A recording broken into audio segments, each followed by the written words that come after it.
Just wait for a few seconds. Let it go. It Then says live here. I let it usually go for a few seconds because it'll Ah, suddenly. Let it go for 20 seconds. 5, 4, 3, 2, 1, and we are live. We got Tanesh what's Vijayagomaran in the house today. what's up? What's up? What's up? Vanakkam, And vanakkam. an all new episode of Kopitiam. I've been missing for 2 weeks. That's because I've taken a social media detox, and then What immediately what what what cock you doing? You need to take social media I detox took out. I took a social media. I needed to detox myself out of all the toxicity from Twitter, Instagram, everything. So I just took a detox. I said I need a week or two break lah. And then I just literally I had an app to monitor all my close all my Instagram, Twitter, and everything instead of deleting. So it actually if when you subconsciously just open your phone and immediately go to Instagram or Right. Twitter, right? Yeah. So that Yeah. thing tracks how many times you have clicked. You have no How many idea. time you ended up clicking? For 3 days, subconsciously I've been clicking on Instagram about 252 times In 3 days? in 3 days. Fuck. But Subconsciously, I was like, "Hey, what the hell's non-stop. happening?" So you There's can't really access the app. It just blocks you, but it'll detect how many times you click on it, lah. Yeah, it just says you got to stay productive, and then you have opened the app how many times a day, total how many times. So, I'm so I like, have a question. I have a ah, question. So did you actually end up being staying productive? Did you do shit? I actually felt very light. Yeah, have you taken a social media detox or not? Not really. I've taken vlog Yeah. detox, lah. Okay, how is But, vlog detox going on? no, so right now it's not vlog detox. So okay, I see the Last time, live stream having live. I see the live stream having about 14 people watching that. So if 14 people can go know the insides of my brain for about this right now. okay, okay. The So the vlog shit is just, I was doing the daily thing, and Ah, then it got a bit damn hard. Like I had no rest. I had no time to think. Like you're so busy. Like your brain is constantly running about the next thing to do, the next video to edit, and all the shit that you have no time to think anything. yeah. So I wanted to like stop and think like, should I try to do this in a different way, maybe like a couple of days a week or what? But I didn't have time to think about that also. Like even that Uh-huh. I couldn't think. So I decided to take like a 1 week off and to figure out how I wanted to do. So after that So, 1 week, uh, yeah, mm, you were saying? like have you like run out of content because you're doing like literally every day you're doing vlogging. So don't you Yeah. do you feel like you've been forcing your content out of you or just Sometimes, force lah, content out? sometimes I have to sort of follow. But the thing is, after you do it for a while, it sort of becomes easy to figure out how to pull a content out of some nothing. Oh, And okay. I just need to know that I need to hit some sort of an angle which I could just make it into the content, right? I need Mm-hmm. something I need something that is strong enough for a thumbnail and a title, Mm-hmm. and then I need something strong enough to be like, this is the main point of the vlog. You watch the vlog, a lot of random stuff Yeah. happens, and then there's that one main thing. It doesn't necessarily has to be the title or the thumbnail. It So could it's be something basically else that is like, it's like a movie lah. It's like building yeah, up, building up, and you then correct. just a point, and then suddenly it just goes down. Yeah. No, yeah. So you when I this is how when I vlog, I'll just start the day. Let's say it's a day that I don't have anything particularly planned for the vlog, right? Ah, So I don't know where the vlog is going. I just record. I just do record a bunch of stuff, whatever I think can be interesting, and then eventually I discover what is the main plot point of the vlog, right? And then okay. after that, I just cater the vlog according to that. Like if for that, I just need to tell the story this way, etc., etc. Because it's still at the end of the day, a type of storytelling with the vlog, Yeah. right? So, So but I that's what remember, I I do. remember last time also. Remember, feel like in your season 2 of vlogs, at one point you told us Yeah. like you didn't even have content for your vlogs and all. That time, did you put the storytelling into that vlog kind of thing? That time itself. So that time it was even more.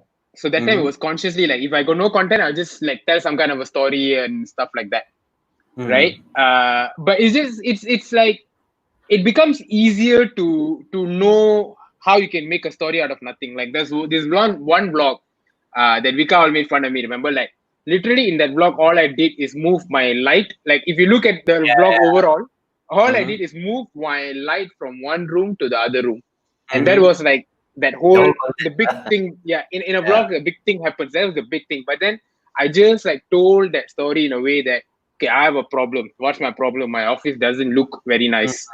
Mm-hmm. Okay, then what's my solution? I need to decorate my office. But then what's my challenge? I don't have the money to one shot go and decorate all my stuff. Hmm. So that's my problem. That's my solution. I know my solution, but I have this challenge. So how do I overcome this challenge? Is by, okay, I'll do it slow, one by one, bit by bit, and Mm-hmm. then there's the element of getting the audience in. I'll tell them like, and you guys get to see me do this bit by bit. So Mm-hmm. that way now, just the fact, the matter. Also in the end, I was like, today what we'll start off with, we'll start off small. We'll start off Okay. with like decorating that corner of the office, and then so Mm-hmm. I went and took a light from the other room, put it in this room, and that's it. If you think about it, all I did is move a light, a fucking light, but it feels satisfying to watch, Mm. at least for most people, because it was told in a form of a sort of like a story that was like, you understand why Mm-mm-mm. that is like the first step in decorating, etc., etc. So that kind of shit. Mm. But what happens? Yeah. So but back to the whole taking a break thing. What happens is when you do something like that every day, it's like every day you're writing a script in your head, Yeah. right? And that gets tiring. Like that means you got Exhausting. Like no. you get like you don't have breaks in between. You just Correct. fully you work your engines up. Correct, because you're like because my so this season 4 of vlogs, it's usually like starts from the morning and until like 6 7 o'clock in the evening, which then I sort of end it and I do my editing, right? So morning How until many the percent end. of your day you put in a vlog? Depends, but with season 4, I've made it way lesser compared to like the previous Mm. this thing. I sort of just take like, again, because it's a story, I just take what's the pieces needed for the story and Okay. that's it. But Mm-mm-mm-mm. yeah, it becomes it depends. Sometimes you have a plan on what's the content going to be, so you know exactly what are the type of things you want to shoot, right? Like, let's say today I'm going to go out for a video shoot. So I know most of my content is around the video shoot. If I do anything that is not related to the shoot, I won't blog it. But on Mm-mm-mm. days you don't have content, you Hmm. don't know what's going to be the content, so you just try Yeah. to shoot as many shit as possible and then try to make a story out of it, Yeah, right? but usually when it comes to vlogging, right, they always tell don't have a storyline. Like vlogging is about your own life, but you have put like a story inside a Yeah, vlog. So don't you correct. think it's like it's complicated? It's not complicating things.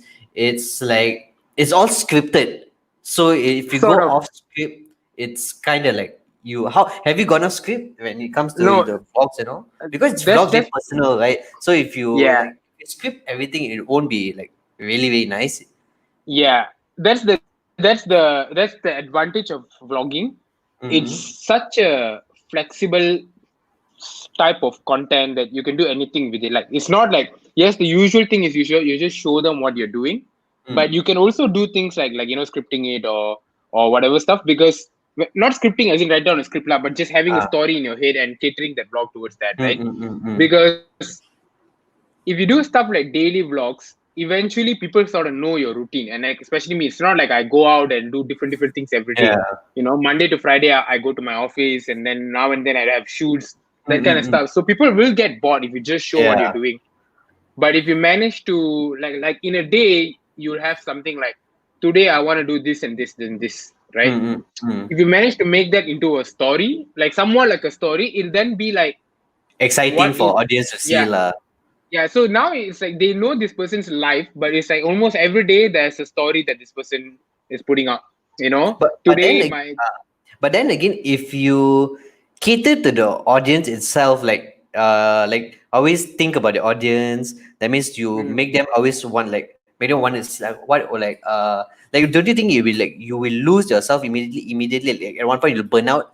That means you're not Correct, being you're not being Tanesh. You're being someone that yeah, people like.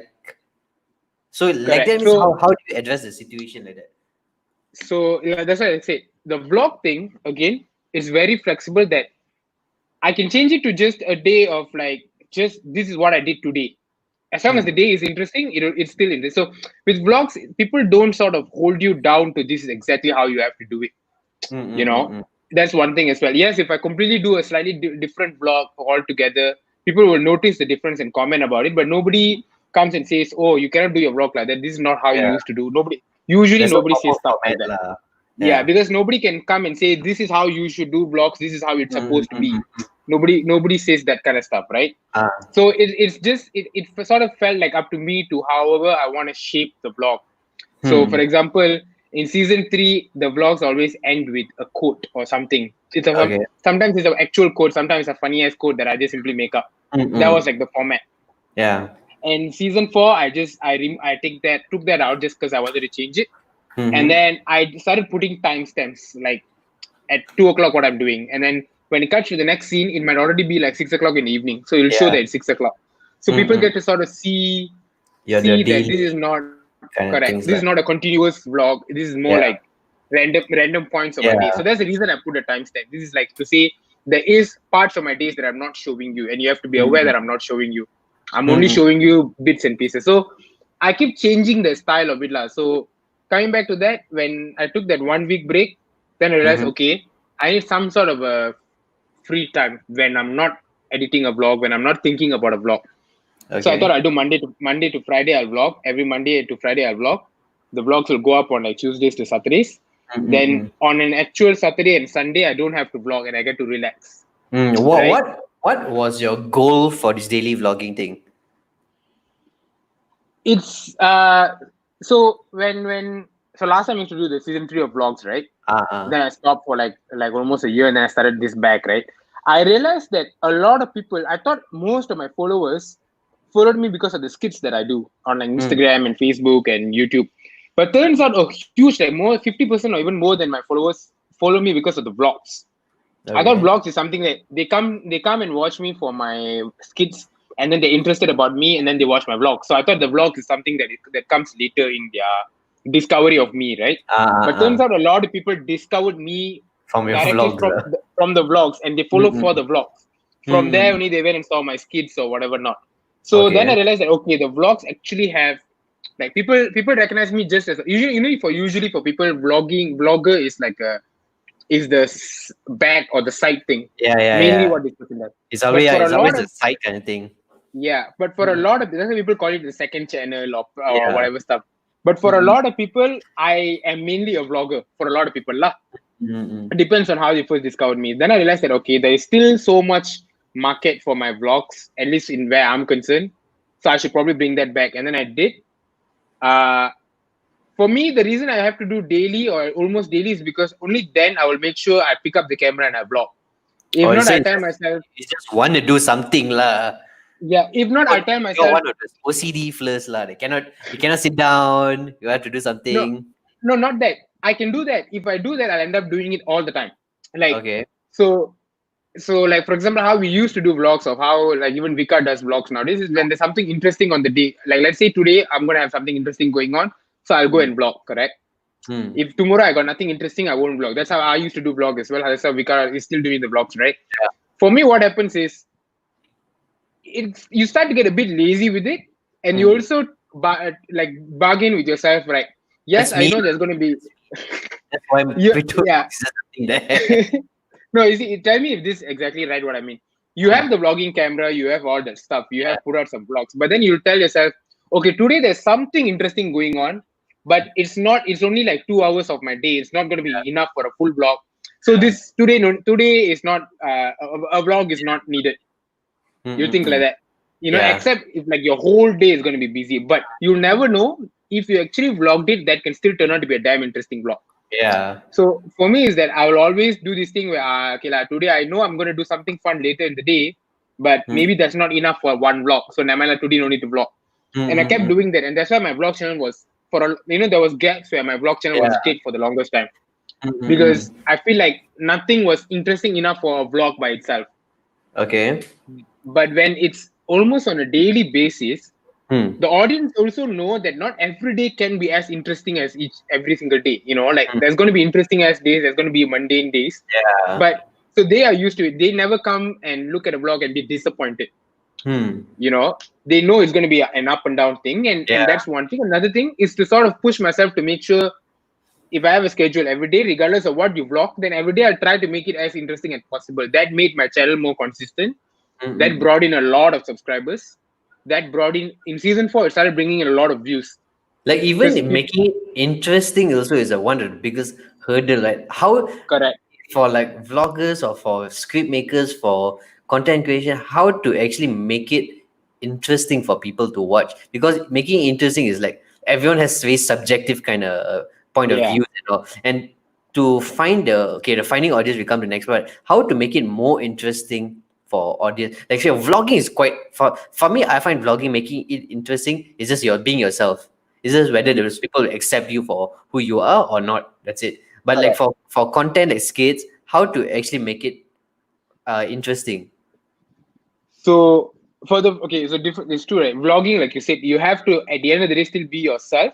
Yeah. You just maybe I just put it my the effort where I put in comes in the form of just how do I shape this story? Like every vlog is a story. How do I shape it? Right. That's all. It's not about me telling a completely different story that I don't even relate to. It's my story. Whatever I do in the day, it's just my way of making it more and more interesting is in shaping it even better. That bringing in that drone shots, etc. etc. For skits, it's a bit it's slightly different. You still have to do something that you relate to and you find funny, but Hmm. there is also things that topics that are just funny that everybody thinks this topic is funny. For example, Indian ammas that I do, Ah. how Indian ammas deal with things, react with things, how they raise their kids is always something that we can put a funny spin to it. Mm. So that one is like there is like common knowledge of what are the things that are usually funny, Mm. right? And that one has a lot to do with the dialogues because you write a Yeah. proper script, the Yeah. Yeah. dialogue delivery, what what what dialogue if I use now will be funny in this situation, the Mm. pacing, that kind of stuff. That Hmm. is more, that is less subjective compared to a vlog. Vlog is just anything. A vlog doesn't have to be funny. The It person can doesn't be have a funny. The format. vlog Yeah. itself, it can be anything. One thing I Mm. realized is towards the end, people don't even need, if you do sort of like something like daily or something like a consistent 5 days a week, 3 days a week, 4 days a week, people don't even need it to be interesting all the time. They Mm. just make it goes from watching entertaining content to a whole completely different uh, realm of like, this is part of my routine on a daily basis and I have to watch it. It can be the most boring vlog, Yeah, but but they it have to watch it.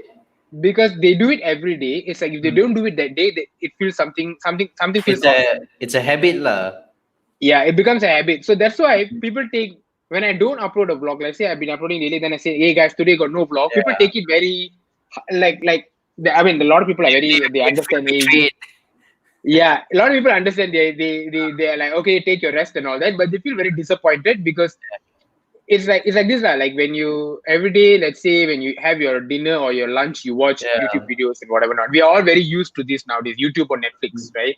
Yeah. Suddenly got no Netflix or got no YouTube that day, you just have to eat. You feel damn off because Yeah. usually you watch Yeah. something and you eat. That's how they feel. Also, most people watch these vlogs when they are eating. Also, so for But them, yeah. it takes away something from their day. It's not like, Mm. oh, I'm not giving you entertaining content today. It's about it takes something away from their day. You Mm. know? Even like like you say you took a week and then they feel this like people are actually okay but they feel disappointed like that can Yeah. take a toll on a lot of people, right? Like because Correct. those are the audience that you were growing up, like I mean like you started off, those are what people feel. And then to get them disappointed, it's like a lot. How do content creators actually like manage that? Because getting your fans disappointed can take a toll Yeah. on mentally and physically. Yeah. So for me, it's like, so I always think this can be a little bit not controversial. This can be a little bit uh, different from what any content creator or any uh, influencer or celebrity or whatever says. People say that I love my fans so much, where everything that I mm, do is for my fans and fans first and mm, foremost. Of yeah. course, anybody who sort of recognizes themselves as a Tanish's fan, I'm appreciative and I'm thankful, uh, but I will never ever put them ahead of myself. mm, Like personally, like I'm damn appreciative. I can have a career today because of the people who support and watch and all that shit, right? mm, And I'm very appreciative and very thankful. And my career and my work and the fact that I can do something that I love cannot be done without them in that without them ecosystem lah, as yeah. well. Mm-mm. But the first and foremost thing that is needed for me to do this is myself. So Yeah, yourself. if in Yeah. the process of trying to please them and trying to make sure they are satisfied and happy, if I'm starting to lose myself here, then no point. Everything is going to crash and burn eventually anyway. And Mm-mm-mm-mm. something that I love doing, which is making videos on YouTube or whatever it is, I'm going to start hating it. And Mm. we should never get to that point. I should never allow it to get to the point. And that's why I stopped the season 3. Initially, when I did the first season Yeah. of the daily vlogs, which is season 3, that's why I stopped, because I started to not enjoy it, and I was doing it out of obligation. Right? Okay. That's when I stopped it. This season when I was doing, and then I took that 1 week break again, because I still enjoyed the vlogs. I enjoyed the idea of putting it out there, and I loved the amount of views it was getting. It was getting double the views than the previous season. Okay. Right? And then more people were watching. More people were going back and watching the older vlogs, which in Hmm. return was actually giving me, for the first time in my YouTube career of 5 years, was giving me decent AdSense money. Okay. Like it was decent AdSense money. Oh, It was like define decent money.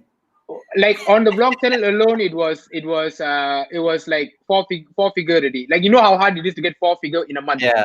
Mm-mm-mm. On you have to hit your hundred thousands of views every day or millions of views, So, because so now basically, in AdSense, you get about like 100,000, and then you get get about how much? 1,000 to 2,000 ringgit, roughly Oh, around so that. So it's you get for 100,000 is 1,000 ringgit. so it's something like, for every 1,000 views, at least the Uh, Malaysian rates, and for every 1,000 views, you sort of get about between 1 to 2 ringgit, around okay. there lah. So if you Mm-hmm. want to go for the minimum, it's like 1 ringgit, like that. So But you then always like just YouTubers don't get money. Most of their income don't come from AdSense, right? They come from endorsement. endorsements, sponsorship stuff, the videos I do for the, like, the skits that I do for my clients. That's Yeah. where most of my money comes in, right? Mm-hmm. Uh, yeah. So doing the daily vlogs, one, it was bringing in a lot of subscribers, a lot of like audience and all that. But people, because all these people were, even the older audience who watched my previous stuff, went back and started watching it again and again, because I think they like to compare how it is now and back then. And I look different because I lost weight and all that shit, all that stuff. Mm. And also the new audience who were discovering me suddenly had like this whole bank of older videos to go and catch up on. Oh, So okay. let's say usually you go YouTube, you watch one video, you like to sort of binge Yeah. watch, right? But I Mm-mm. put up only one vlog a day. So let's say they were caught up with like season 4, which is about 40 something vlogs. Mm-mm-mm. They then had all these older videos to go and watch. For Mm. even the older fans who have already watched those videos, they watched it quite a while back. So they will go back and watch it again, you Mm. know? Mm-mm. Yeah. So that started generating like double or triple the amount of AdSense compared to when I first did the daily vlogs back last year. Oh, okay. So then Mm-mm. now it started making more, like, a lot more sense to do these daily vlogs, because I was actually making decent money with it. Like, with just the AdSense amount, I can eat for that So month. your motivation of making vlog was the cash Yeah. AdSense money lah. Also, it was one of the biggest ones as well. I'm not Yeah. gonna say, oh, it's for because YouTube. Yeah. Yeah, it became one of it. Mm-mm-mm. It was sometimes one of the reasons why sometimes when I felt like, oh, but I'm like, no. If you keep on maintaining this daily thing, it's Mm. gonna add up, because it's very It's very like cumulative. But You then know, in the end, what do you want yourself to be? Do you want yourself to be known as a vlogger, content creator, influencer, or what? Like people already know you as, like you say yourself, as vlogging now. So like, what yeah. do you want yourself to be like? And then yeah, what do you want yourself to be known as? So so for me, so I've been doing this for like 5 years, right? Since Mm-mm-mm. 2015 to now. And that whole, see, if it comes to a YouTuber, it comes to a vlogger, or it comes to like influencer per se, Ah. the best part of it, of course, is the fame that comes with it. Hmm. But I feel like, and people always say, I know that all of the famous people always say like, fame is, I don't like fame, I would rather be a You're nobody. one of that lah. No, I'm not. I enjoy the fame, but I feel like I've and it's very low level of, it's not like I'm the most famous person in Malaysia, whatever shit. Like, okay, in the Hmm. Indian community, anyone who watches any YouTube, they would most probably know me. And I feel Mm-mm-mm. like, because this is all stuff that I've never expected when I was in high school and all that, I'm satisfied with whatever level of fame I have. Like, if Mm-mm-mm. it doesn't, the fame itself, if it doesn't grow more than this, I'm Hmm. completely fine. I'm completely fine with it. The only Mm-mm-mm. reason I want my fame to grow is because I know the more famous I get, the more money I can make. And I need to make. I'm like obviously I'm 25. You're 25. We need. This is the age that we have to make money. We want to build our entire life, right? So we have to make money whatever way it is. So But right now, the way why is your motivation solely about money, not about creating more stories, reaching out more people, reaching out content, creating that more content? That's no when that does that come? no that is there. That is always there on one side. And for Mm-mm. me, that is never. Nothing will affect that. So in a sense that if my fame drops or whatever, I can still make stuff and I can still put it because I've built the ecosystem enough for me to make stuff, make videos and all that stuff. I can still do that. So for me, it's not like I don't think I'm letting go of that. Hmm. That want and need to create videos or comedy. Is it comedy? Is it like a short film? Is it like an actual movie and all that stuff? I feel like I have the resources now. I have the context now. I have like the team and group that I need to Mm-mm. always pursue that. Even if I let's say I stop doing YouTube. Okay. What Let's would you say do if you stop YouTube? I want to know I, that. so I'll probably go into like production. And Uh, again, why would I go into like production just to make videos for clients and give, right? Why would I go into that? Is I enjoy making videos, and that is one way to make videos and make money. And you need to make money, of course, to sustain yeah. yourself, right? And Mm-mm. as I sustain myself like that, or for my soul, I'll make movies, short films, Mm-mm. you know, that kind of stuff, which doesn't require me to have a following, like personal following. I can still be someone without a personal following and still be able to put out stuff like this.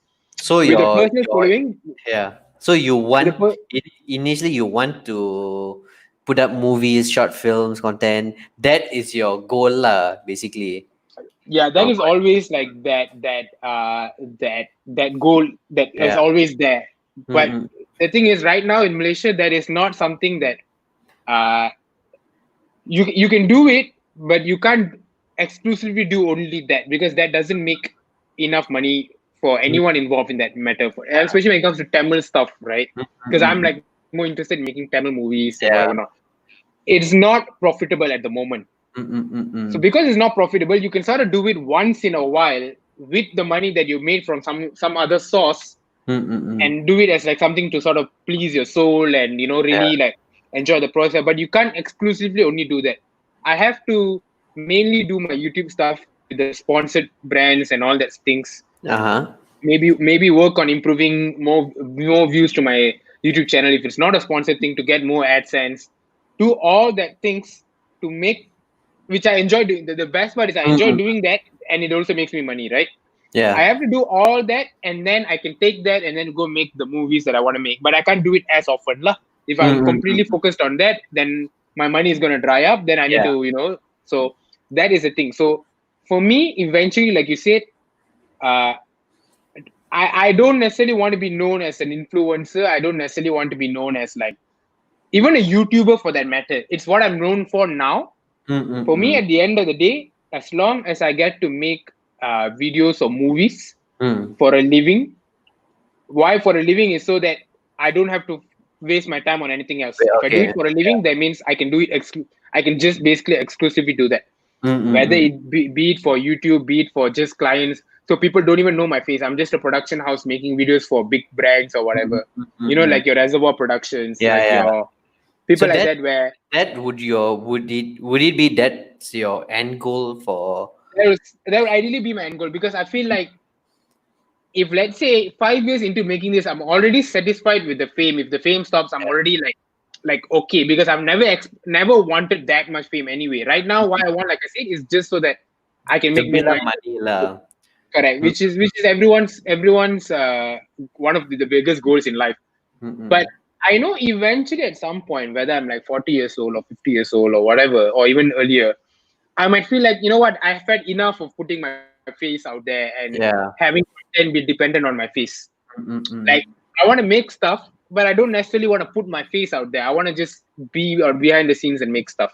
So Mm-mm. ideally, I want to get to that stage as well, when I'm Mm. sort of like done putting my done showing my done doing vlogs, done doing all these videos where I put my face and Mm-mm. talk. Maybe I want to be that that big creative director of a company who oversees production of movies or shows and stuff and But advertisement. at what point you would want to transition yourself to be that side? Because at one point you have to be that side. You need to put your full attention to even to that side to learn Yeah, the steps and all. Because you can't fully straight go to the position without knowing what the function is. But I'm pretty sure you would have some sort of knowledge on that kind of situation. But right. at what point you would see yourself transitioning to that part of your life? So I would say I'm already starting to look into doing stuff like that, in a sense that yes, like I do. So my production, my production, Tanesh Productions, which is registered and whatever not, right? There's two type of stuff. One is the YouTube, Instagram, things that has attached my face to it, right? Mm. On another end is just producing videos for clients that has nothing to do with my face, nothing to do with my platform, my influence or whatever. It's Mm. just people want me to come and shoot stuff for them and edit and give it to them and whatever not. So I'm Mm. already doing that on a small scale. Okay. But the idea is to do that bigger and bigger and bigger. So which I'm already right now looking at doing as well, Mm, mm, mm, mm, right? mm.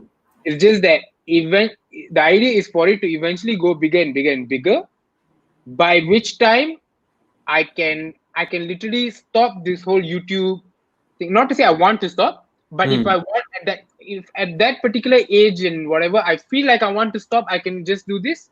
Then I should be right now. I cannot stop doing YouTube. I Yeah. cannot stop putting my face out there because Well, okay. Why? that is Why cannot you stop? that is what mainly makes me money in terms of video production. I have two sides. One is without my face, without my thing. It's just a production house. And one Hmm. is Tanesh, the YouTuber, Tanesh, the Yeah. Instagram guy, Tanesh, whatever. The one that makes a big chunk of my money, a good 90%, is the one that with my face on it Mm, at the mm, mm. moment, right? So even if I want to, I cannot stop at the moment unless I go get a completely different job, lah. Yeah. But I'm talking about staying within the video making field. Mm, mm, Like I mm. want to build the other side where I don't have to put my face. I want to build it so that I always have the option if I ever feel like what, I'm done with being on screen. Like Mm. I've had my run, I'm satisfied with it, I'm done. I want to sort of focus on this shit now. I can actually have I do have the option now to stop.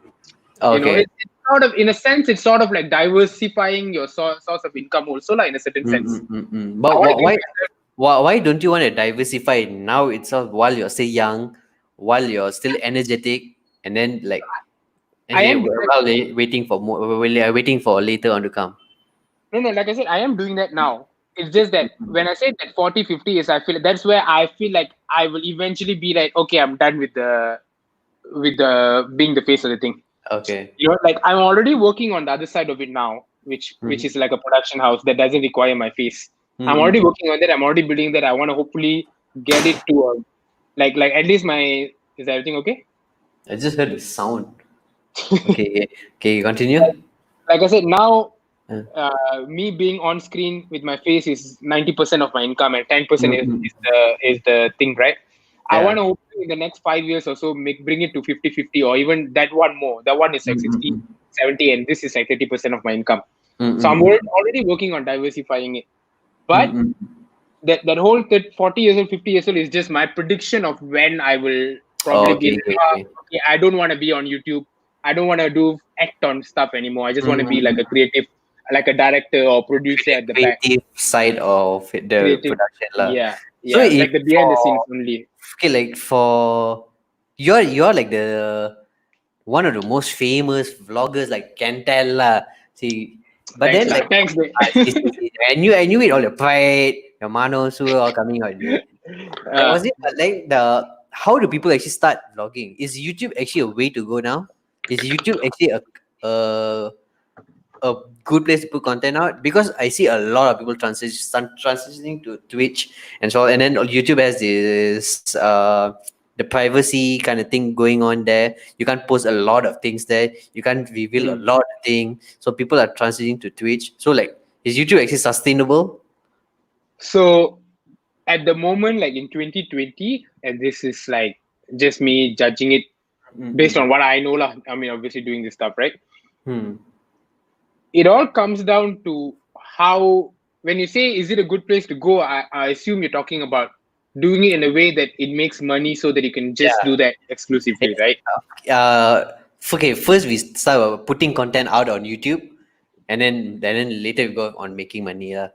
So So like, in terms yeah. of putting content alone, if that's the only thing you're concerned about, then of course YouTube is the platform to go, Hmm. because that is still the most widely watched, at least into my knowledge, platform. Of course, like you said, Twitch and all is Yeah. a lot of people going there and all that. But again, correct me if I'm wrong, isn't Twitch more like, yeah, more like things like live streams and stuff like that, right? Mm-hmm. Like if you were to do something like a skit, if you were to do something like yeah, a blog or whatever, like something that is edited and etc etc, YouTube is still, of course, Facebook also is damn Yeah. popular. Facebook. Yeah. Instagram with IGTV also now all is like, it's sort of closed that gap with YouTube already.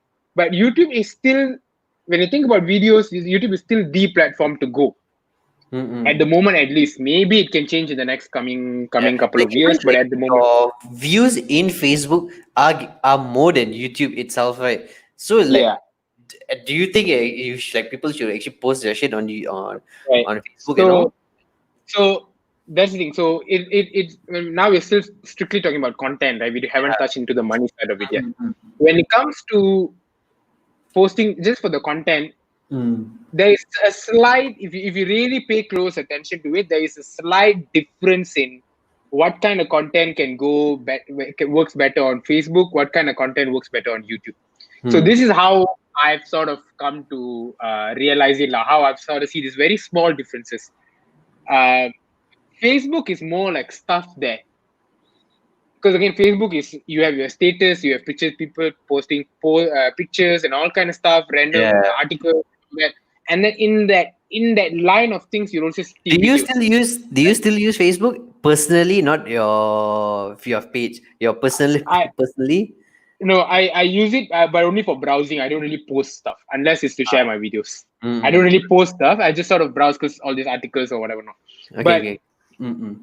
so Facebook is something like, you are just basically, you're on social media per se. Mm-mm. You are just scrolling social media, and then videos pop up out of nowhere, and then if Yeah. it catches your attention, you watch it. If not, you scroll past. Mm-mm.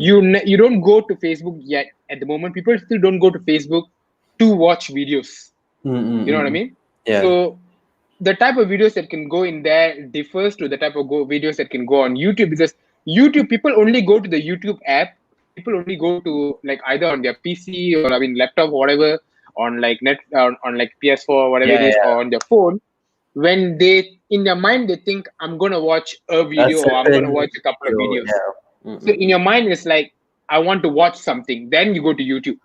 Mm-mm. So so the difference is, in a sense, that with Facebook, you can just throw stuff. People will watch it for the content. Yeah. They'll watch it for they see something. Hey, this looks interesting. Okay, I'll watch it. What is it? They don't give a shit about who is the creator behind that content.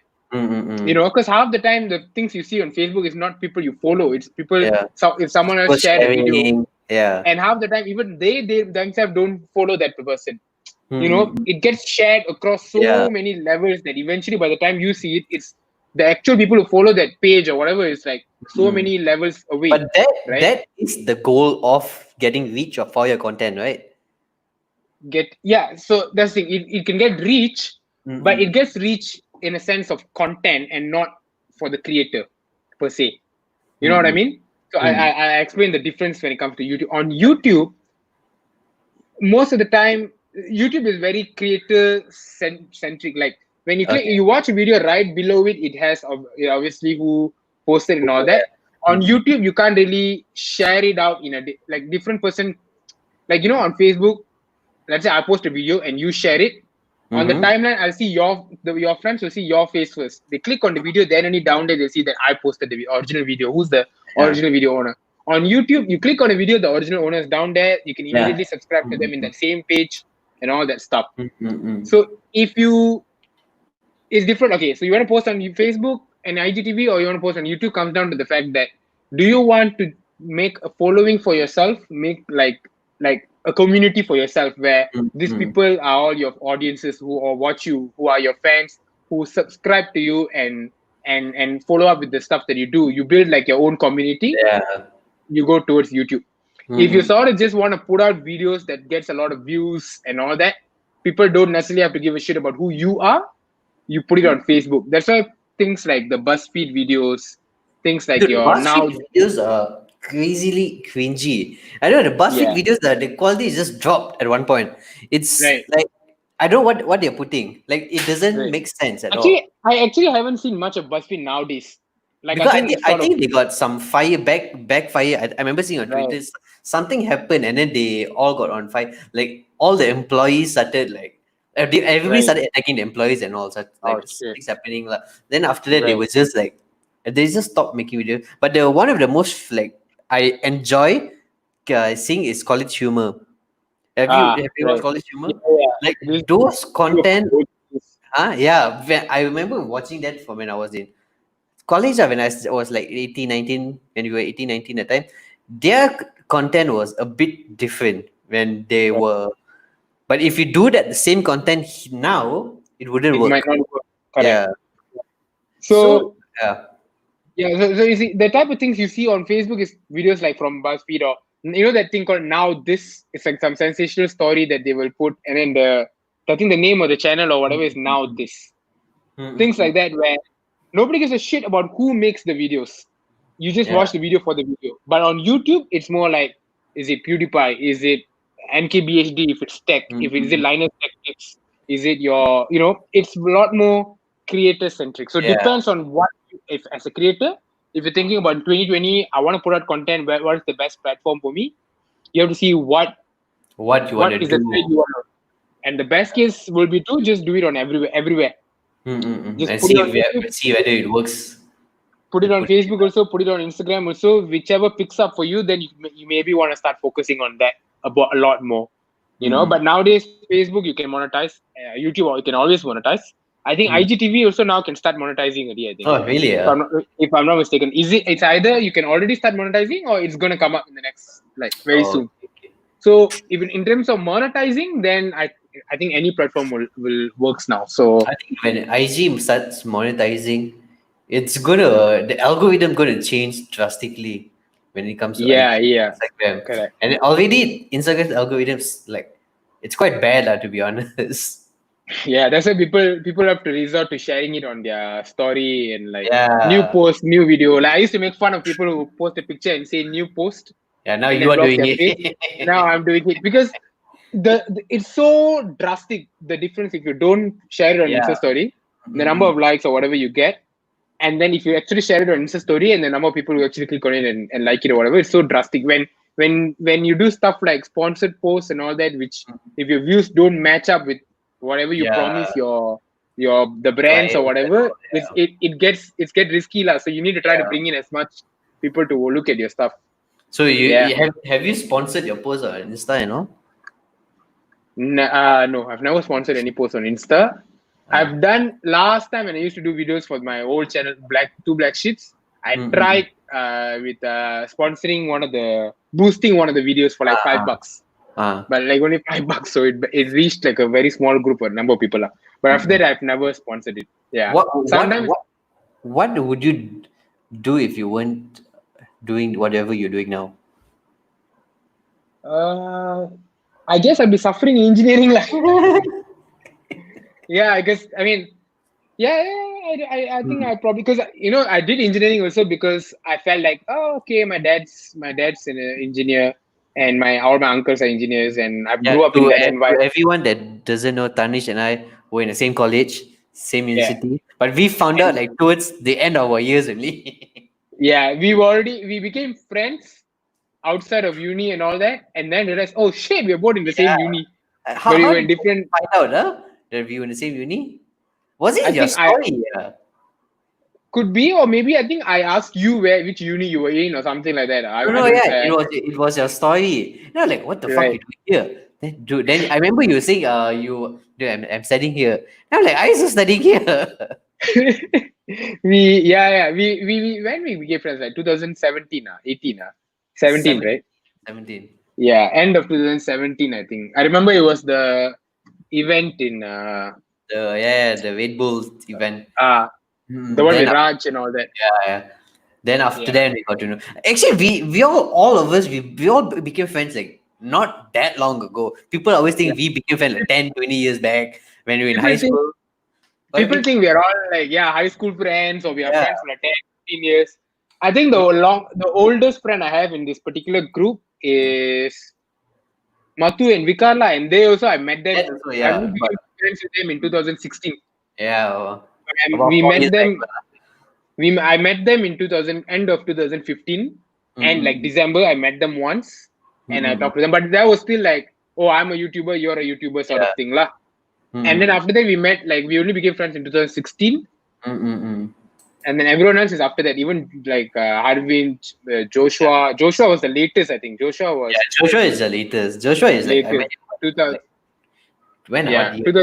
2018 10, is when I think I started actually becoming friends with Joshua. 2019 is actually when we got yeah. close. But it actually is Yeah, a good. It's actually a compliment when people tell you that hey, you look like you guys like known each other for 10, 20 years because yeah, to get a team to get a friends yeah. that people think like that means our chemistry is like some Is sort is damn all is damn co- good. it's all we in the same wavelength lah. So Correct. like to get a That's team why and I think especially that's why we a team all that, gravitated together, because like the type of shit we like to do. I think we're all yeah, like that creative yeah. content creating mindset, right? I think that's why we all like sort of, yeah. And then people probably think that then the chemistry is there, so like to form a team that we all should be a bit lucky lah that we found a group, Yeah, but yeah. then that journey to be lucky we found all these weird kind of people or We've all, so all of us, for those of you guys who are watching, all for there's like, yeah, there's me, there's Preetu, there's Matu, there's Vika, there's like Joshua, Harvind, and all these people, right? Kenneth.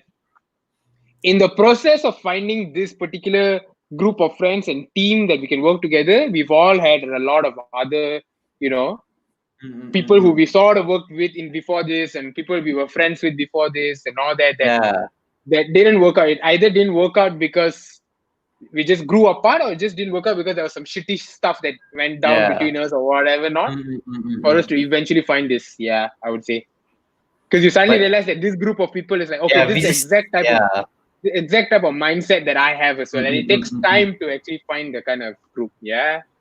It's crazy that how like always just suddenly a pop.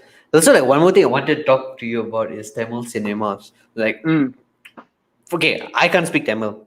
I only can understand Tamil. By the way, I see the comments. Someone said, I know it's Kid Sante. No, Kid Sante doesn't come close in that list of people we are talking about. We're talking about old We're friends. talking old Kid friends. Sante, Kid Sante is just someone who sort of tagged along halfway and then after that decided to go off. But anyway, yeah, what we're Yeah, talking about. Tamil cinemas. We get back to Tamil Okay, cinema. We get back to okay, important topics, relevant okay. topics. Things that matter. Like Things up. Tamils were like, okay, as a person, can't okay, we speak Malaysian. I don't know which okay. We speak Malaysian cinema, Malaysian Tamil cinema. Like I'm not really known. I've like no knowledge in Tamil cinemas kind of thing. Mm, What is going wrong here in Tamil cinemas kind of in the industry? What are they doing? Because none of their products, okay, their product get to only to the UK. I don't see themselves going anywhere else. So how do these people actually grow? Like how to what are they doing wrong? But I see they are spending like millions, like 2 3 millions on a single movie, and that's not small money. Like they have big ass budget right, to this to do this in a large scale of form, and then all their products is just they just know. To be honest, like until now, I can't tell you what one Tamil Malaysian Tamil movie. That's right, how much like I don't know anything. I don't know any right. like just imagine people that That, like that's how insignificant that industry is, yeah. so big, so that, So yeah, yeah, and then they're spending so much money. It's like just taking money and throwing it away. So like what are they doing wrong compared to Tamil cinemas in India for it? For India it's all the way from they are reach all the way to fucking Japan. right, Like it's like in Japan like non-relevant. Like it's and how do they reach that? So God knows. Like what is Malaysian cinema like in Malaysian cinema Tamil movies in particular are doing wrong? Because I think right. we are the like one of the biggest contributing of Tamil cinemas in around Asia. So We're like probably the what? second most live at all, right? Because Yeah. India, Tamil Nadu in in India, right? That is of course the main one. And then there is the others would be us lah, would be Malaysia. But then again, you can't really compare also because they are such a huge level, and the amount of movies they produce in a year is just next level. We are nothing. We barely struggle. We barely manage to release like 5 movies a year, Tamil movies. If we release 5 movies, that's like wow, not bad. Huh? Tamil movie industry in Malaysia this year quite happening. 5 movies a year, but they are out there spitting out like 300, 400 movies a year. Yeah. Right. So even it's not even about putting; it's about the content that they're putting. Also, like what are they doing wrong? So I wouldn't say wrong per se. It's more like we are sort of stuck in this loop, right? This again, this is just based on my It's understanding. all of your opinion kind of thing. Yeah. So in India, the Tamil movies, the industry is like 100 years old. It's literally started around 1920, 1930. So they had the time, they had that long, biggest head start as well in terms of building it out as an industry and whatever not, right? But the reason Malaysian Tamil movie industry is about 30 to 40 years max. I think between 30 to 40 years max. I think we started around 1980s or 1990s is when we started putting out Malaysian Tamil movies. But the issue is because we are so because the connection with India is so strong. Like if we think about Tamil movie, we don't think about Malaysian Tamil movies first. We think about India Tamil movies first because we have access to all their movies since the 50s and 60s. Every time there's a cinema or whatever, they play the movies from there, like from your MGR and whatever not. We have such a great access to India's Tamil Nadu's Kollywood Tamil movies and all that. That for us, we never really needed our own. It's not like without our own Tamil movie industry, we lack Tamil movie content. That's never been the case. We've always had it. So the demand, there is not much demand for it to start off at all. It's more like out of like let's say 100% people who watch Tamil movies, out of that 5 to 10% of people are interested in actually making something like that themselves. Like there's like consumers. There are a lot of consumers. Within consumers, a very small percentage are the ones who also want to be creators. The rest are happy being consumers, right? Yeah. So in that sense, for us, a lot of people were just happy enough. There's enough movies coming out from India itself that we are happy with. There's no extra demand. It's just that our industry is like there are a bunch of people who really want to make their own stuff, right? That's why again we have a slow head start. I mean, they have much of a head start. India has so much of a head start that our quality is still in progress, right? And when that's the case, when people don't like in India, if the India people stop making movies, they'll go crazy because that's their only source of the demand there is great, right? But So why are they like? Yeah, why would they go crazy like that? They have like idolized actors. They have Paul. I've seen like people doing the Pal Abhishek for actors. yeah, And I was like, why are they growing up and say, is that a toxic mentality or is that is in their culture? that's it's because okay again like we can sit here and say like oh it's toxic, it's like what the fuck, it's just an actor, why are you doing all this? And that's like because it's our perspective because we don't do shit like that, right? The reason that kind of stuff happens there is because that's how much it is like sort of ingrained in their culture. Like every week I'll go watch a movie in the cinema. That's one of the main reasons why their industry is so doing so well, is because that is a huge part of their life. It's not for us, it's like an entertainment at the side if you want to go watch movies. For them it's like eating, sleeping, working, movies. That's their thing, right? That is their culture. That's not even entertainment at the side. This is just part of their life. That's like their social construct sort of shit, right? So again, because they don't really like, for them all these movies started when they had no access to anything else. They had no access to Hollywood. They had no access to everything else. So that was the only source of their own lah. they had to create something on their own. And even if they had the Hollywood movies, but it was like very rare that they get to see it, right? So they had to create something on their own to be able to, and that just supply demand. It got great. For us, Malaysian industry can like not exist at all, and nobody will notice any difference. Yeah. Nobody's going to be like, "Hey, something is missing in my life," because we have Mm-hmm. all the India movies. So Yeah, for us, we have accessibility of a lot of things right now. yeah, not Yeah. just India movies, a lot of other things. So for a lot of people, audiences, it's like I'm fine with India Malaysian movies. I'll only for in India it's like I want entertainment means I need to go watch these movies. And now it's not Mm-hmm. my dad every Friday watches movies. That's how I grew up. So now also every Friday I'll go watch a movie. So there is a lifestyle that supports that industry. For us, it's still the industry will only be supported if people feel like, hey, I want to support my local people. Only then you Mm-hmm. go and watch a movie because otherwise you're not like lacking in entertainment. You're not lacking in Yeah. anything.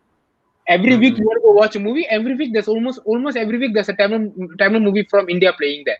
Yeah, yeah. The only way people go and watch Malaysian movies is for them to think I want to support my local people and very There's frankly, really very very little of people who lit, does it. correct, very little amount of people who actually feel like that, Mm-hmm. and you can't blame them for it, right? Yeah, Why but would I, you know? but when you say like the supply and demand, there aren't any demand of Tamil movies in Malaysia. Why not create a demand in a different country? Like market your product in for India, for instance, because there's a common ground of language. So Yeah, like if you market your movie there, and I think people have, and why is it not working compared? Why is it the content? Is it the way of their direction or what? it's the numbers.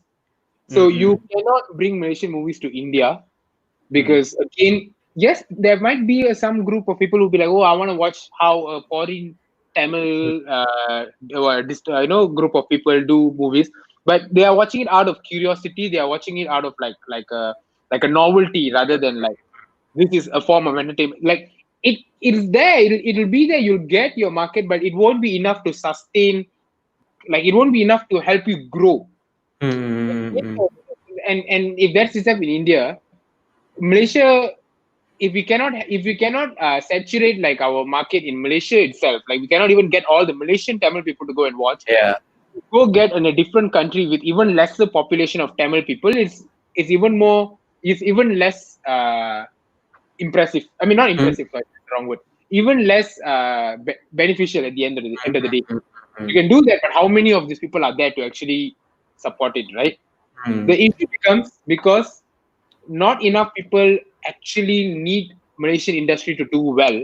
Mm. Therefore, very less people go and actually watch the movies, and therefore they make very less money, right? Mm. And it goes around like when they make such so less little money, they have to Mm. make sure the movies are produced in either that amount or lesser. Okay. They let's say a Malaysian Tamil movie barely makes 100K, which itself is a big deal. If a Malaysian Tamil movie makes 100K, it's like huge deal already. That's one of the most successful movies of the year. Mm. Then they need to make sure the budget in which they make the movie is like under 100K, correct or not? Mm. Under 100K is such a small amount to make Yeah. movies. So that's why the people who are involved, your director, What is the bare minimum to make movies? If 100, that's not 100K. I would say it has to be easily six. I mean, like a easy six figure. It has to be like between 100K to 1 million to make a proper movie. Mm. And this is not even like high end movies. This is just normal movies. Mm. If you want to pay everyone a proper amount, like how much, like, for example, actors, right? So you have actors. Mm. So why I'm saying all this, it all comes down to why Malaysian movies, internal movies are suffering. Mm. Actors in an advertisement get paid around 1,000 to 3,000 a day, sort of thing. Okay.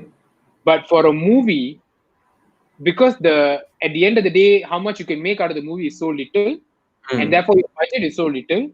The biggest, so let's say in India, in Tamil Nadu, you have a Vijay Ajit, right? That's Ah. like your biggest stars in Yeah. Yeah. Rajini. You Mm. take 80 million in Malaysia, these are your biggest Malaysian Tamil movie stars. They are literally making 300 or 400 ringgit a day. Mm. That's their, and this is me because I've talked to people like the directors who wanted to like have me in one of the movies, and I tell Yeah. them this budget, and I Mm. tell based on like my Petronas ad budget or whatever not, and they Mm. say, bro, if I charge you that, you'll become the most highest paid in the movie, and you're not even the Oh. hero. Then Mm. by that match, that means these people are getting 300, 400 ringgit a day. An editor an editor for a full feature length movie is getting paid about like about under 10K, getting paid like 5 to 6 to 7K only for a feature movie that is like 2 hours long or 3 hours long. Mm-hmm. But when you edit an advertisement, like a 5 minute advertisement, Yeah. you get paid that amount or double that amount or something. Mm-hmm. Like if it's a big Yeah. advertisement. So Someone is the market, or is it the people are just running out of job? So that's the thing. So you don't the people who are needed in the industry to make it a good industry, your actors, your technicians, your editors, Mm-hmm. your whatever directors, these people don't make enough money by Mm-hmm. making movies. So they Mm-hmm. go more into advertisements or whatever, or they just don't do this field at all. They go to a completely different field or whatever, right? So Mm-hmm. therefore, you don't have enough people who can do this full time all the time to make it a better industry. And that Mm-hmm. in return is still giving us subpar movies, and therefore not many people are watching it. And because many people are not watching it, the movies are not making enough money. And because it's not making enough money, the budget is low. Because the budget is low, all the people cannot afford to be cannot afford to dedicate full time into this. So Mm-hmm. it's like a vicious circle. Regardless the how much money they make, how, but what do you think about the content? Is Malaysian content actually viable, watchable compared to anything? Uh, Like I've seen a couple of movies with y'all, like because you guys are the only people that I know that watches Tamil movie. So and then I was thinking like I always think like I just want to check out one Malaysian Tamil movie because I come from a music background, so I want to listen to song. But actually, I like movies. So you guys are the only one that I know that actually watched the Malaysian Tamil movie. yeah, So and then like when I go like it's very underwhelming. it's very plain compared. I don't know whether it's my expectations like that, or of all the Tamil movies I see from India and I'm comparing it to that, or it's just my expectations to things, or it's Yeah, just generally it's all plain. So I don't no, know which one is like that. that's the thing. No, it memang is because we unfortunately Malaysian industry has a point of comparison. We are Mm-mm. all anyone who watches Tamil movies. We are all used to Tamil movies from India, which Mm-mm. had which has had a 70 or 80 year head start, Mm. which is obviously much better in terms of. And the Mm-mm. reason why they are better is not doesn't come down to they have better cameras or they have better people writing stories. Yes, Mm-mm. cameras at the end of the day we Plays. can Oh yeah. in Yeah. our we can afford the same cameras also. That one's not a big issue. Mm-mm.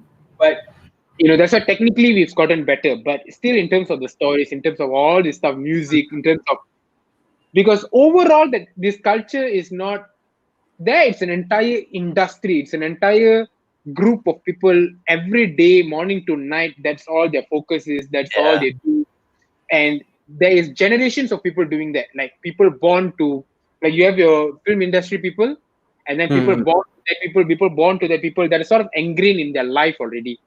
So Mm. when that happens, their idea of what is good, their Mm. idea of what is good quality content and all that is way more refined than ours. Like I was saying right just now, when I said we do vlog, I've been doing vlogs long enough that I automatically know how to make a good vlog out of even if Yeah. I don't have a good Mm-mm. interesting day per se. But I can only get to that point because I've been making that many vlogs. I've made about 200 plus vlogs so far. Mm-mm. It's because I've been doing this long, right? So is the experience So that comes with it? Is it? yeah, experience like it becomes like your subconscious thing. Like this is what is good. Like Mm-mm. for me, I can watch a vlog and I can tell that in this clip you shouldn't have started it here. You should have Mm-mm. started it at one frame later. Mm-mm. Frame, one frame in a second there is 20 to 30, 25 to 30 frames. So Mm-mm. I can tell that this should have probably started 1 or 2 frames later and it will be better because that's how much I've done vlogs, that's how much I've edited vlogs, that's how much I've done these things. These things sort Mm. of become like a subconscious thing. But Mm. now it's sort of comparing someone with like over 200 vlogs, which is like, let's say the India movies, to someone Mm. who's done 2 vlogs, which is Okay. the Malaysian industry. Mm-mm. So naturally, it's you don't even know what you are doing Mm. wrong or what you are doing that is not good because But you've then not again, done you're not You, done enough to, yeah. and people will argue you're watching India movies, you're Mm, watching those movies, so why can't you easily tell that your one is not as good as that and then try to mm, improve? But also that only come as you do. You can always think in your head like, okay, this script I want to make sure it's like that, like the India movie or whatever not. But when mm. you shoot, you need that experience uh to eventually be close to as good as these people who have it in their subconscious. But then again, if it comes to experience, the more experience you get, the more obviously people will charge because you're good. You have experienced all of this kind of shit, and you are good, and you know what you're doing. But then, Yeah, what when it comes down to money, like these people will pay this amount of money, only. They only can afford this kind of money only. correct. So you So can't that get the best of best. So that's why is it the yeah, industry is going down. that's why this industry cannot do any. It cannot like put its head above the mud, because Mm-mm. you can't even do it long enough to become that experienced at it, because it cannot sustain, this industry cannot sustain you to do it long enough. Like, Mm-mm. you're talking, like, for you to actually, like, just now we were talking about me doing video production fully. For Mm. me to do Yeah, that, you like, can only earn a certain amount of money, and then it's just there. You can't go beneath. You can't go above than it lah. and anything you want to do, you want to become damn good at it, you want to become damn experienced, you need to put all your time and effort into it, Yeah. like, from now Mm. itself, so that in like 5-10 years time you are like at that level of good, right? Yeah. But because this industry, you cannot put all the time and effort, because you won't make enough money to sustain yourself. You barely will have any money to live Mm, by mm, doing it mm. right now, because the industry is not strong enough to support that, right? Mm. So there's literally not that much experienced people still actively doing stuff. Mm, mm, mm, mm. You know what I mean? Like it's always something they saw to do. Yeah, that's what I mainly do, but I also do other stuff to sustain Mm, myself. mm, mm, mm, mm, So your mm. energy, your So time, and your your whole divided. So your time isn't 100% on whatever you would like to do. But that's how the reality is also, right? It's like that. yeah, but the thing is, in India, Mm, mm, mm. in Tamil Nadu, that industry is already established well enough. And how the industry got established is because there was that demand. There was like that Mm, mm. huge hole for content. So these people could just work on doing these products, movies, and then feed it to that hole, and that hole was being satisfied, right? But Therefore, then the again, industry grow it's in yeah. to a point where Mm, it can mm, sustain individuals, like it can pay people enough. For us, mm, mm. it's not. That's the issue. It's like, I'm not saying this is like not the creators in Malaysia. It's not their fault. I'm not saying they are trying to be good, but it's not. They are to a certain level. We also have to step up. People in the Yeah. industry also step up to a certain extent. But just the overall environment does not make it easy for you to do anything like that. But then again, like when it comes, okay, we put money aside, creativity wise, India is like, okay, compared to everywhere, compared to Malaysia and India, creativity wise, India's way ahead. Like Correct. when it comes to script writing, when it comes to storytelling, like those are the thing.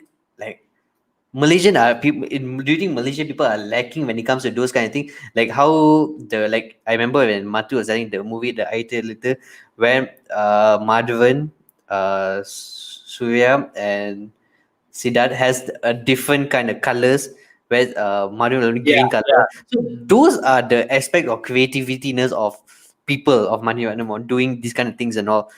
I right. don't see that thing in Malaysia. Like, is it? Are they not putting up content like this, or are they not creative enough for them to actually do it that kind of style, or what is stopping them, or are they just not creative enough? Or is our I can't tell that our exposure is not we don't have exposure. We have plenty of exposure. We have a lot of exposure from Western, going from India, Yeah. going everywhere. So like where do that come? Like creativity wise.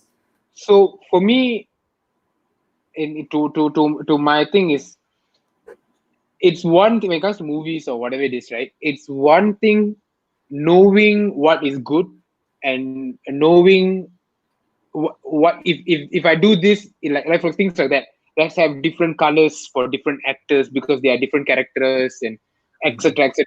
We all know that to extent, even me and Joshua have the podcast talking about all that, right? Mm. Knowing that and trying, like, yes, then you try to do that, but it comes down to how much of like how to say, how much of experience you have executing these things for you to actually pull off something. Why I think this is like, so me and Joshua have done this short film, right, which is still being edited at the moment, whatever not. We're doing music for it at the moment. Mm. Me and Joshua talk so much about that's like, about movies and all that, why this movie is bad, not nice, and whatever stuff like that and all that. Me and Joshua, even Matu, right? And then we wrote a script, and the script I still think is like a damn good script. Yes, we're writing, we're sitting down, we write it's a damn good script, and then we produce this short film. Obviously, when you put out a short film on YouTube, it's not really going to make money, so we produced it with zero budget. Not to say zero budget, we didn't pay anyone, but we sort of paid for the food or whatever. Not if you want design to voluntarily come and do, right? So we do that, and and all these people are so impressed. The only one thing we told them is, look at our script. If you're interested, if you think it is a good script, then you come and do, because we got no money to offer you. Yeah. If you're impressed by the script, you can come and work. Mm. And we managed to pull some of the big actors in the industry to put that particular short film. And half of these people didn't even know us before that. They were impressed by the script. And these are people who have been doing movies in Malaysia and all that stuff, right? So that means, okay, the script is to a certain extent damn good. And then we shot the film and all that, and we got a damn good cinematographer for it. This guy does mainstream advertisements for like Mars, Petronas, and that stuff. This is an extreme, like a mainstream player. So we got like that. We got these professional actors. We got a professional cinematographer, and we got a crew under us and all that. Me and Joshua are directing this, right? And the movie turns out it came and it looks good so far. But I still feel, looking at it at the moment, it's still not completed in terms of edit. But I still feel like it is still not as good as what we wrote, what we had. Wow, right? what were you lacking? That's the thing. So let's say what we thought in our head is like 100%. I feel like this is like a 70 or a 60 to 70% is what turned out. And then when you sit down and think, because whatever we wrote down, we shot. Whatever we wrote down, shot looks good and all that. Then we realized, okay, things like additional scenes, like B-rolls and etc. etc. So it's a detail. A lot of small detail, and also things like the pacing of it. We wrote script, dialogue, and all that stuff.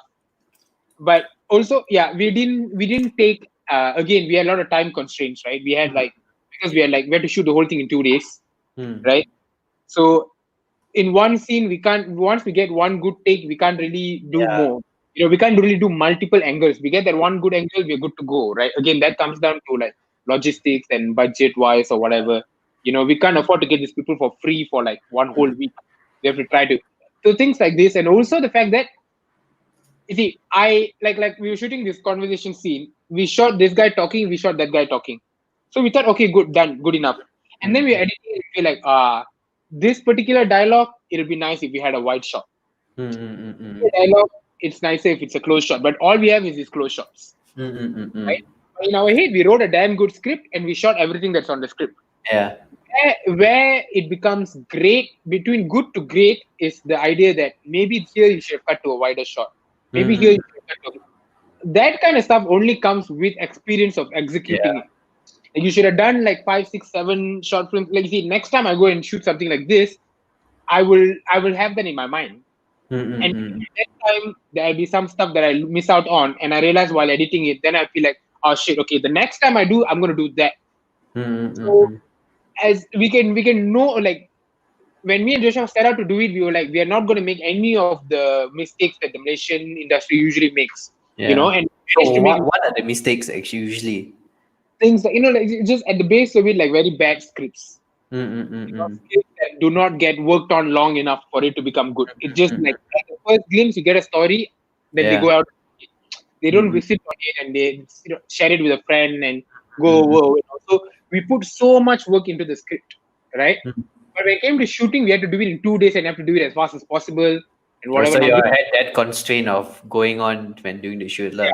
Yeah, so there is also something that the Malaysian industry by itself also struggles, because again our resources are limited, our budget is limited, and all that stuff, right? So things like that, and also that comes down to we just have not done enough of this for us to Mm-mm. know what are all the things that we need to do to make it great. We can at most go for good enough.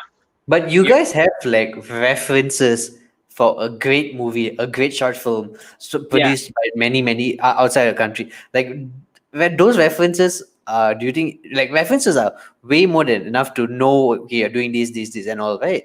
That's why I say it's enough to know, but in your mind at least you don't you look at it as a whole, right? You get the entire experience of it, and then you realize, okay, I see this the story, this the dialogue they spoke in this movie, and this how they shot it.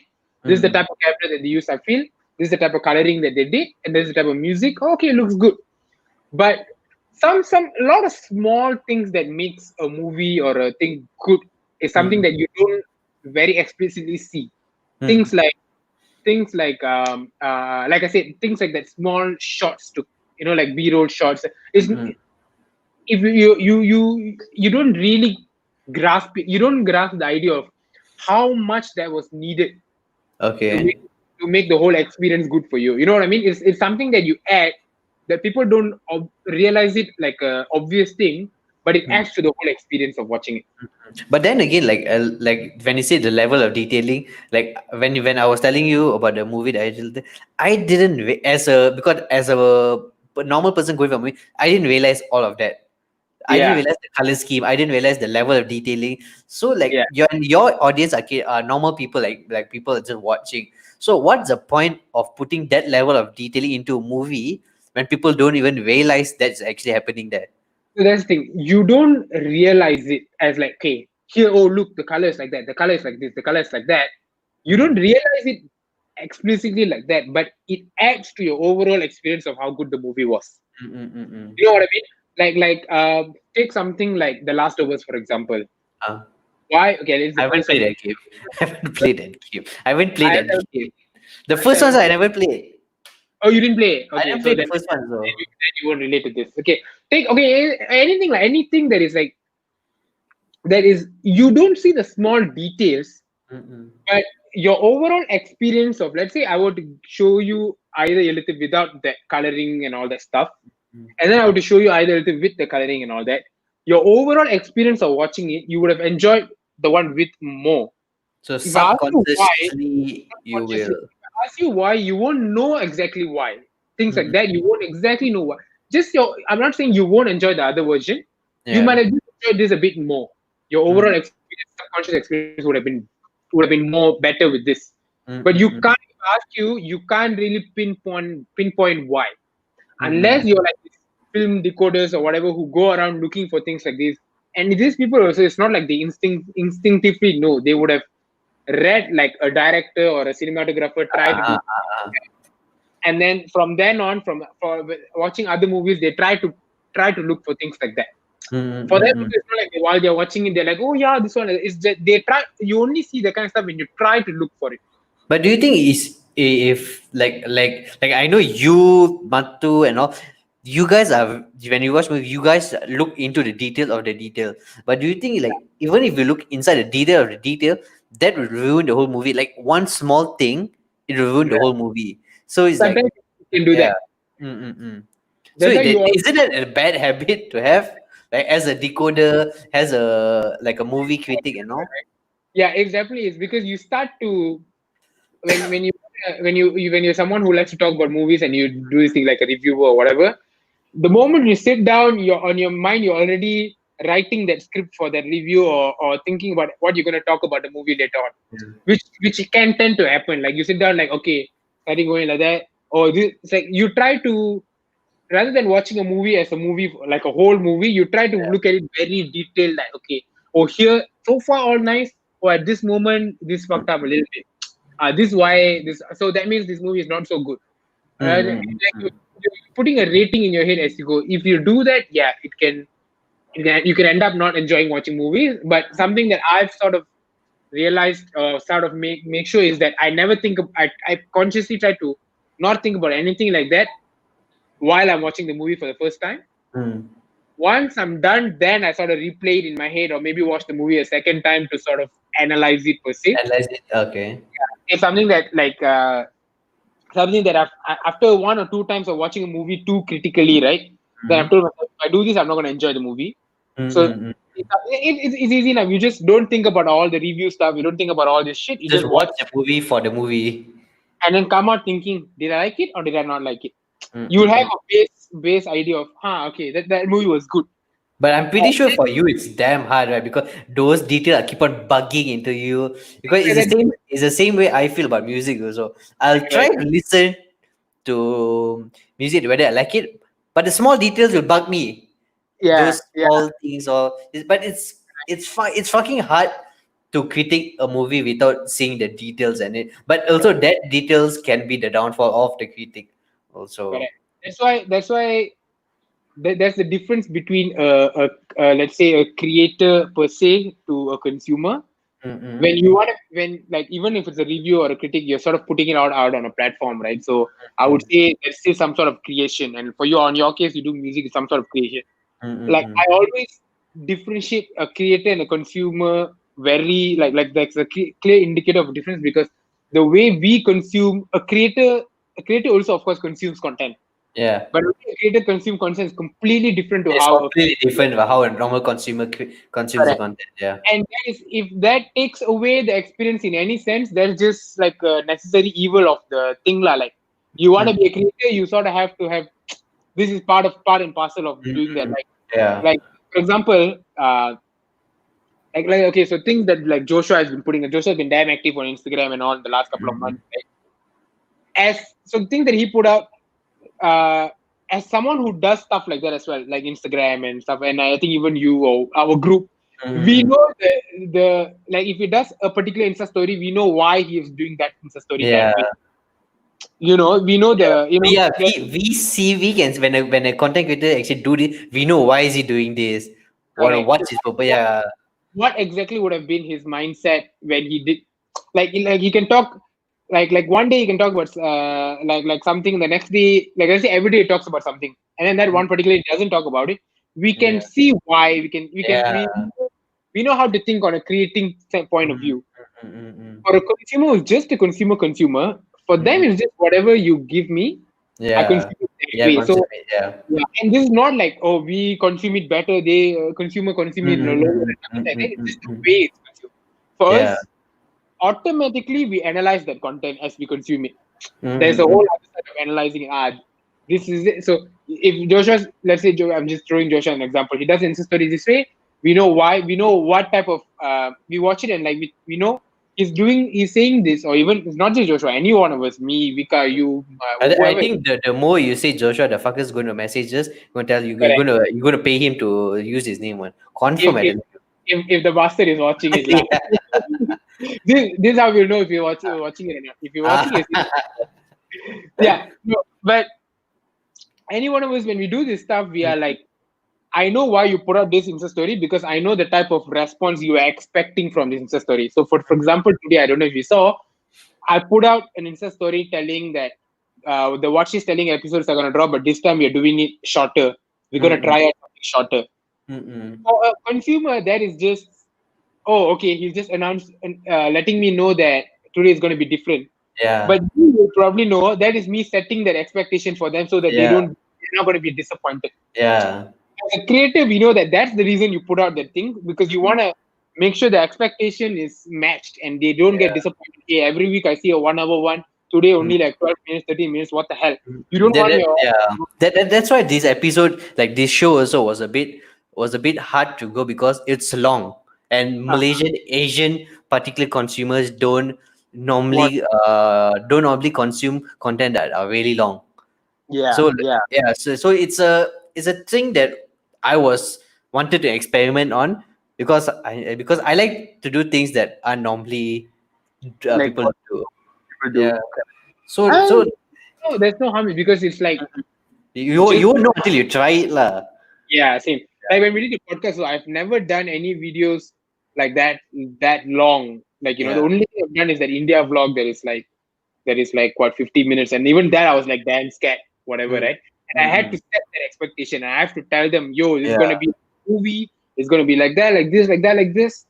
But then again, people fucking loved it, right? Mm-mm. And But that's also, do you think like you put so much expectation on your audience when when your content doesn't work for a certain while, you'll get down, and you're not doing content at one point. You're not doing content for yourself anymore. You're doing content for them. You're not doing content for what you like. You're doing content for just for them, for their pleasing.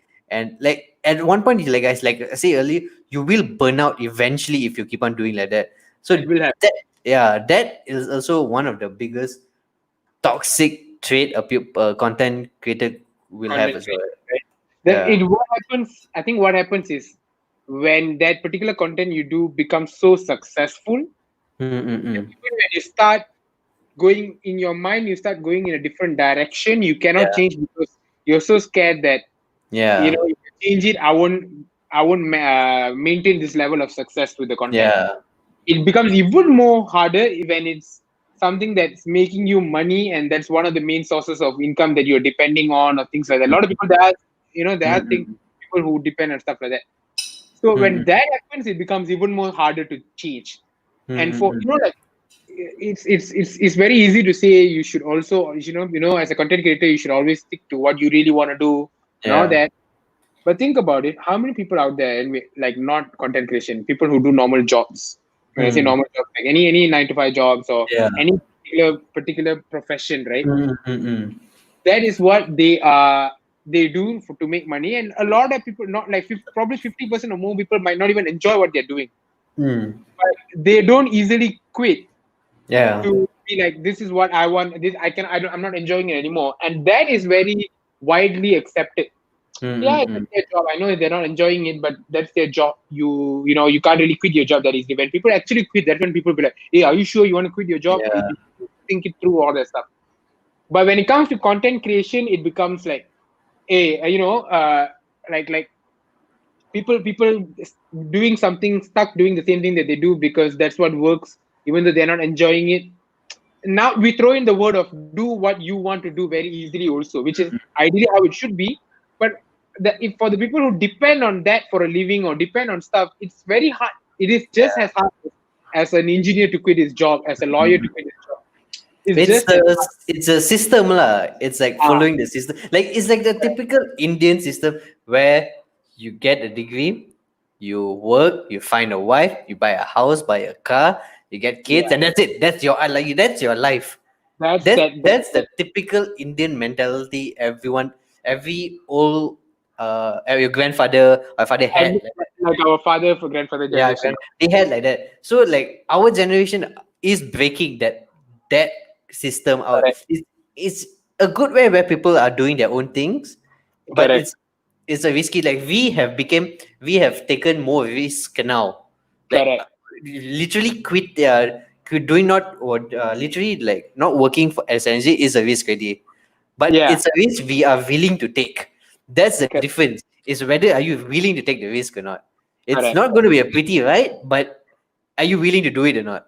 And also it comes down to some sort of like some sort of privileges. Like for me, my privilege was that I was able to do all these things while I was in uni, while my Yeah. dad was still supporting me. Mm-mm-mm. So I could do all this and try it out. And I only did this after graduating. I only managed to go this full time is because I've already done this for the last 3 years as a part time thing while I was studying, while my dad was paying for my food and all that stuff. And I've built it to enough to now sustain it as a business. And I did Same, struggle. yeah, same lah. Like it's the same thing.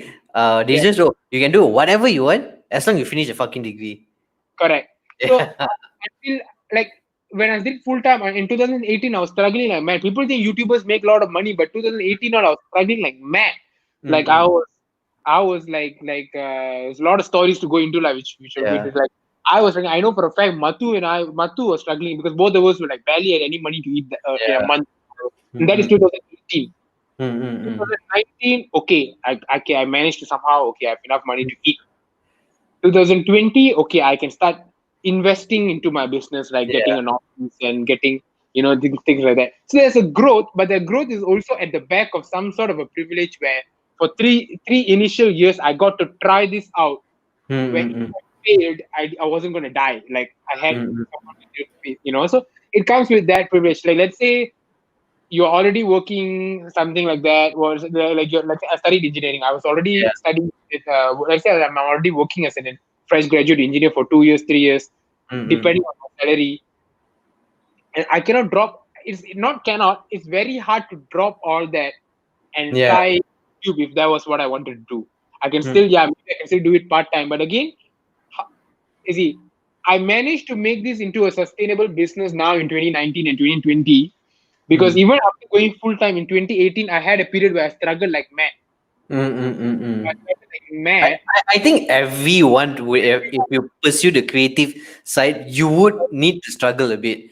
And If the, you, and if you tell you that you didn't struggle, that means I know the, you're bullshitting yeah, it. and the thing is, that's the thing. As you go, or as you start this kind of things older, Mm-mm. it's harder to take that risk, which I'm Yeah. never going to do. I'm not going to say we cannot also be like, oh, you can always do it as long as you will, as long as you are, you put your mind to it. You can, but like you said, you are going to suffer.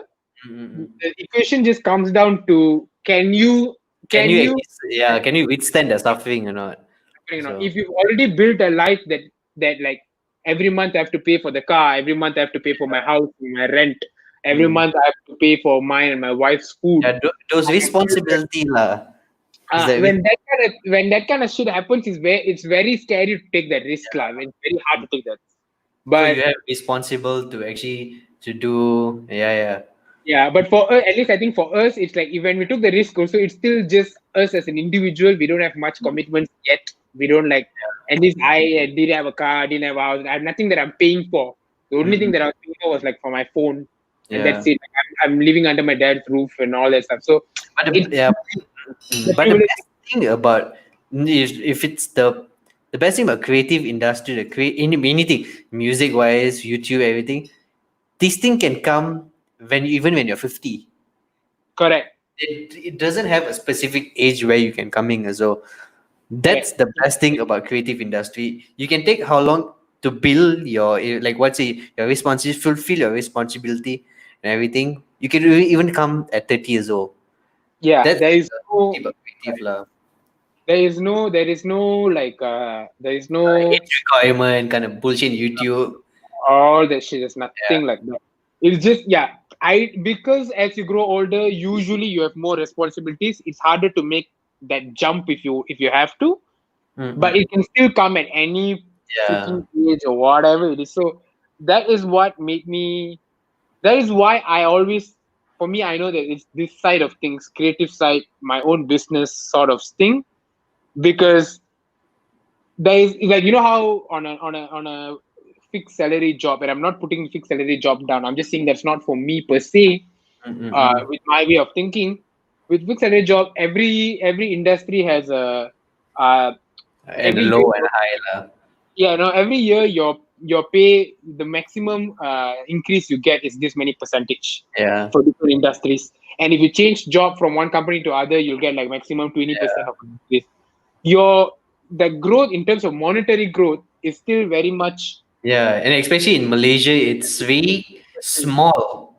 it's Even very small. even that day I sent to the group what Correct. like okay for those who don't know I studied accounting and then I saw the my burger lab posting for TikToker the the So asking price for a TikToker now is 3K according to them yeah, and a so but fucking accountant fresh get 2K so correct. you see how like Yeah. the range is.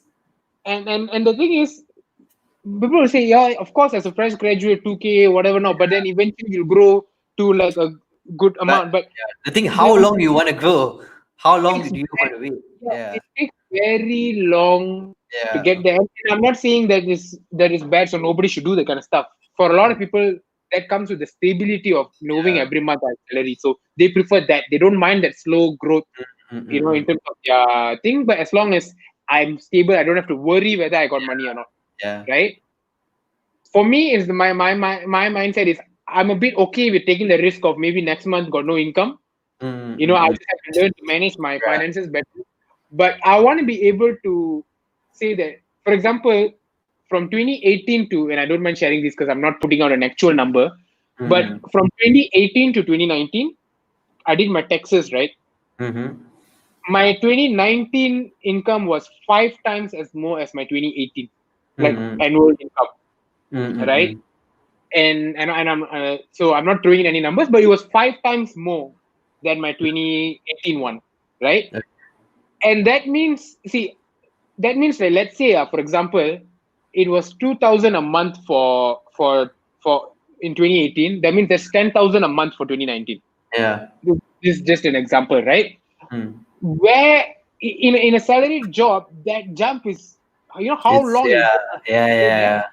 yeah. Mm. But the thing is, It's once you go there, it's you never go yeah. down. That's the good part Mm. there. Yeah, What you might go it's there, right? a high risk, high reward kind of thing, lah. It's Correct. kind of So hard. the thing is, Yeah. once you in a paid job, once you get to that level, you'll never it'll always increase. You'll never go down unless Mm-hmm. like an economic recession or shit like that. Yeah. But like on this thing, you can do that in a salaried job. If it takes you 20 years to get to that level, Yeah. in a business you can do it in that 1 year. But the risky thing is that next year you can go back to that 20% again, like that 2K Yeah, again. the next day, that's the thing where all these That's the risk. people also like don't like they are afraid to do that because Correct. you would lose your job next day. You if you're no clients means you would won't have any income coming in. So the on the next day, so that's why a lot of people prefer to be. For me, I can't see myself in a 9 to 5 job because I like to Yeah. move a lot. I like to do and I like to do creative. I can't see myself corporate. Like I've a lot of friends in corporate now, and the only thing that we complain is the corporate politics. You can't escape Yeah. from that. Even if we have our own politics in the whole industry Yeah. itself, everyone has politics. But in corporate wise, it's a bit different when it comes to corporate. You would do things that you don't normally like. That's one Correct. thing I'm really pantang at. I don't like to do things that I don't normally like. That is Yeah. why I do the show because I know a lot of people won't like the show because it's long, informative. It's not funny. A lot of people telling It's me just that you should make down it and talking. funny. Yeah. Talking. I like it because it helps me. Now I get to know like we talking to you. I know how Tamil cinema works. So those Yeah. kind of things. So like I can't see myself in a corporate life when it comes to those kind of thing. And Yeah. then, but if I've realized that also like I'm not making enough. I'm not making enough money from this thing. I'm not making any money from this thing at all. The way Yeah. most of money comes from DJing and somehow that also like we going back to the square one, MCU thing, clubs are closed. Closed. No clubs are open. So no therefore no work for me. So like it's Yeah. like you say like the next day I won't have a new job. So those are Correct. the ways I have to follow lah. You have to follow, and you have to make sure you are prepared for, like, for example, people who are salaried, even if it's a slow increase, the Mm-mm-mm. moment they get their raise, the moment they get the increase, they can match their lifestyle accordingly. Like, for Yeah. example, if this year I'm earning 2,000 and I drive a Myvi and I live and I rent an apartment, Yeah.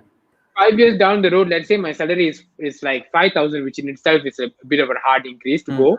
But Mm-mm-mm. now let's say I can drive a Honda Civic, and I've just purchased a new like I purchased a new apartment. Like, it's my own apartment that I purchased and I'm paying.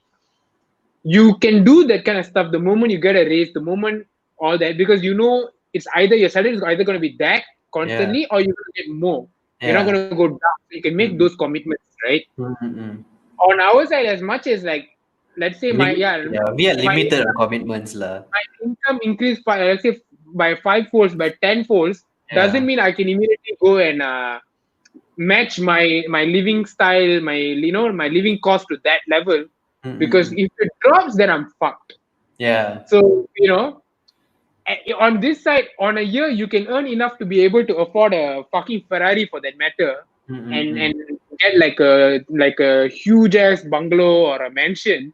Mm. But if you want to commit to anything, you have to commit lower, way much Yeah. lower, so that Mm-mm. even if the next year your business or whatever drops, you might be able to still sustain it. So this year Mm-mm. I might be able to make enough money to get a Merc, but I might probably have to just settle for like a Honda or a Yeah. Toyota. I don't know what's going to happen next year. Mm. So, and even then, I still have to be scared. What if it Yeah. drops to a point where I can barely only afford a Myvi? Mm. So I think it's just But two different people. Like those who rather risk it and those who rather like who enjoy that thrill of not knowing where yeah. it could go. But then also Which I we live in a country where entertainment industry or isn't the main kind of thing. I mean, yeah, correct, like correct, there aren't many jobs available for those kind of things compared correct, to all others. Like let's say for US, the entertainment is huge there. So the money yeah, and that is why people are seeing they are earning much more money compared to there. And do you think that you'll actually like do you think it's a very viable idea? It's like let's chow from this country, go to a place that where the entertainment is big there. You know you can earn some more money. You know the reach there is big. You know the your product will be selling there. Whatever correct. you are giving out. For me, the only thing that stops me from doing that is family. The Mm-mm-mm. fact that I know I'm very family based and I can't uproot my entire. If I want to permanently go there, I would want my entire family to be there, including my sisters and my brother and my mom Where and would dad. you And I go? know I can't. Where would you go? Uh, Two places: either India for if I can get into the Tamil film industry, either there, or maybe some place like US where I do YouTube stuff. Also, it caters to the entire world rather than just my country. And right now Mm, in Malaysia, it caters to just Malaysia, maybe Singapore, Thailand, yeah. Indonesia, maybe India because I do Tamil stuff, right? But Mm-mm. US means it caters to the entire world as long as you do it in Yeah. English, whatever not. So maybe those two at the moment, like maybe those two But places are. what But are the obstacles if you're doing content here and you're marketed your product to the US? Why aren't people doing that? Uh, I don't know. It's just maybe one. There's also a YouTube. When we talk about YouTube, there's a YouTube thing where I think YouTube has this thing where they know that US market stuff is consumed like like how Hollywood consume Uh, the entire world. That's why it's the biggest movie industry, right? mm, Compared to let's say the Bollywood or even smaller Collywood, mm, mm. which is a huge, but it's not as huge as Hollywood, which is it's not the entire world. It's some Yeah. parts of the world. Mm, And mm, then mm. comes down to it's as small as Malaysian movie industry, which is only Yeah. Malaysia, barely anywhere else. Mm, mm, So mm. something like that. I think YouTube has their own thing. So any channels that are like sort of US based, and that's how PewDiePie got damn fucking famous Mm, mm, mm. because he kept moving to different countries and where his videos would be shown, recommended, Mm, and mm. all that stuff got changed eventually as he went to I think now he's in UK, is it or US? I thought it was in Sweden for a while. I don't know, but I don't think now he's in Sweden. Like, but I know, It but started at out one in point I Sweden, think is it? he started in Italy, I think Italy or whatever stuff like that. So Mm, why he got fucking popular in the beginning stages because he kept changing countries where he was living at that time, mm, mm, and mm. video. So he already had like a fan base in, if I'm not mistaken, this is how I think happened. He Uh, had like fan base growing in Italy, for example, or maybe any countries that was Italian speaking. I would say. Then he moved to some other country, and then there it started growing. But of course, that Italy fan base is still there, right? mm, mm. So they started growing, and I think as he moved, the It's fan base accumulated, it kept on where accumulating and all where that. his videos are mainly marketed at, that kind of stuff, and all grew with it. So So if you're he found his audience along the way and all correct, that. and plus YouTube markets your content. Like YouTube knows Yeah, if it's a content that is it's made good. in Yeah. United States, the channel is a United States based channel. Which countries watch? The entire world watches United States based Mm, creators. mm, mm. So their content is the one that we see the most. Maybe second, probably I don't know, second in just my mind. Maybe UK is one of the next biggest sort of thing, or what you have your ASIs and whatever not. So maybe this is the countries, but not as much as US. So Mm. YouTube would sort of recommend your videos to people from those countries. YouTube would sort of do that, right? So same way, Hawaii, my channel is slowly starting to get audience from India is because either people come and watch for Joshua, or Mm, because we're talking about Tamil movies and our title and our thing is Tamil movie. It So YouTube does start pushing it in India, but it's still very little. Minimum lah, really, really minimum lah. You can market it to audience from there, but natively being in that country and your channel being that country's channel, a channel based in that country and all that will help you a lot, So depending on. would it make a difference if you were in India creating the same thing what you're doing, the same thing, and you're in India now? Would it make a difference? If I do it in Tamil, yeah, it Same, yeah. will. Yeah, because again, why YouTubers in India are blowing up or Tamil Nadu are blowing up is because for them, literally all the content they're doing is the same content we saw from US YouTubers 10 years ago. The Mm-hmm. same content we've seen Malaysian YouTubers do 8 years ago. Mm-hmm. You know, in 2012, the Genie Boy, Danku, Mingting era, the beginning era. So they were doing the type of videos that US YouTubers were doing 10 Mm-hmm. years ago, right? But they Yeah. made it more Malaysian based. Same type of content, but Malaysian culture, right? Mm. The same videos that are being done in Tamil Nadu and India all right now, but just that local country based. It's the same type of video, the types of the funny Yeah, the skits same. Yeah. college scenarios, Mm-hmm. universe, The same thing that all the college humor did last time and all scenarios. So that. US people in US did like 10 years ago. People in Malaysia did like 7, 8 years ago. People in India now are doing it now in the last 3, 4 years. Same content, just culturally shifted to that particular country or whatever. But it's working because for the audience there, that's the first time they're seeing all these things. For us Mm-hmm. in Malaysia, it worked because for us, there was not all of us were watching US based YouTubers. There were a good bunch of us, but not all of us were watching. But So then for again, Malaysia, when you say about the thing that works, like everyone is doing it. Literally everyone's doing the, like how we talked about the Indian system. We have our own content system. The thing that yeah, works and the thing that doesn't work. Like at one point, what do you actually make things for yourself? Do you actually make things that are a bit different, or do you always, because you'll be at one point you'll be always following this, the things that are working the most, and then like you can't get content that are out of the box anymore.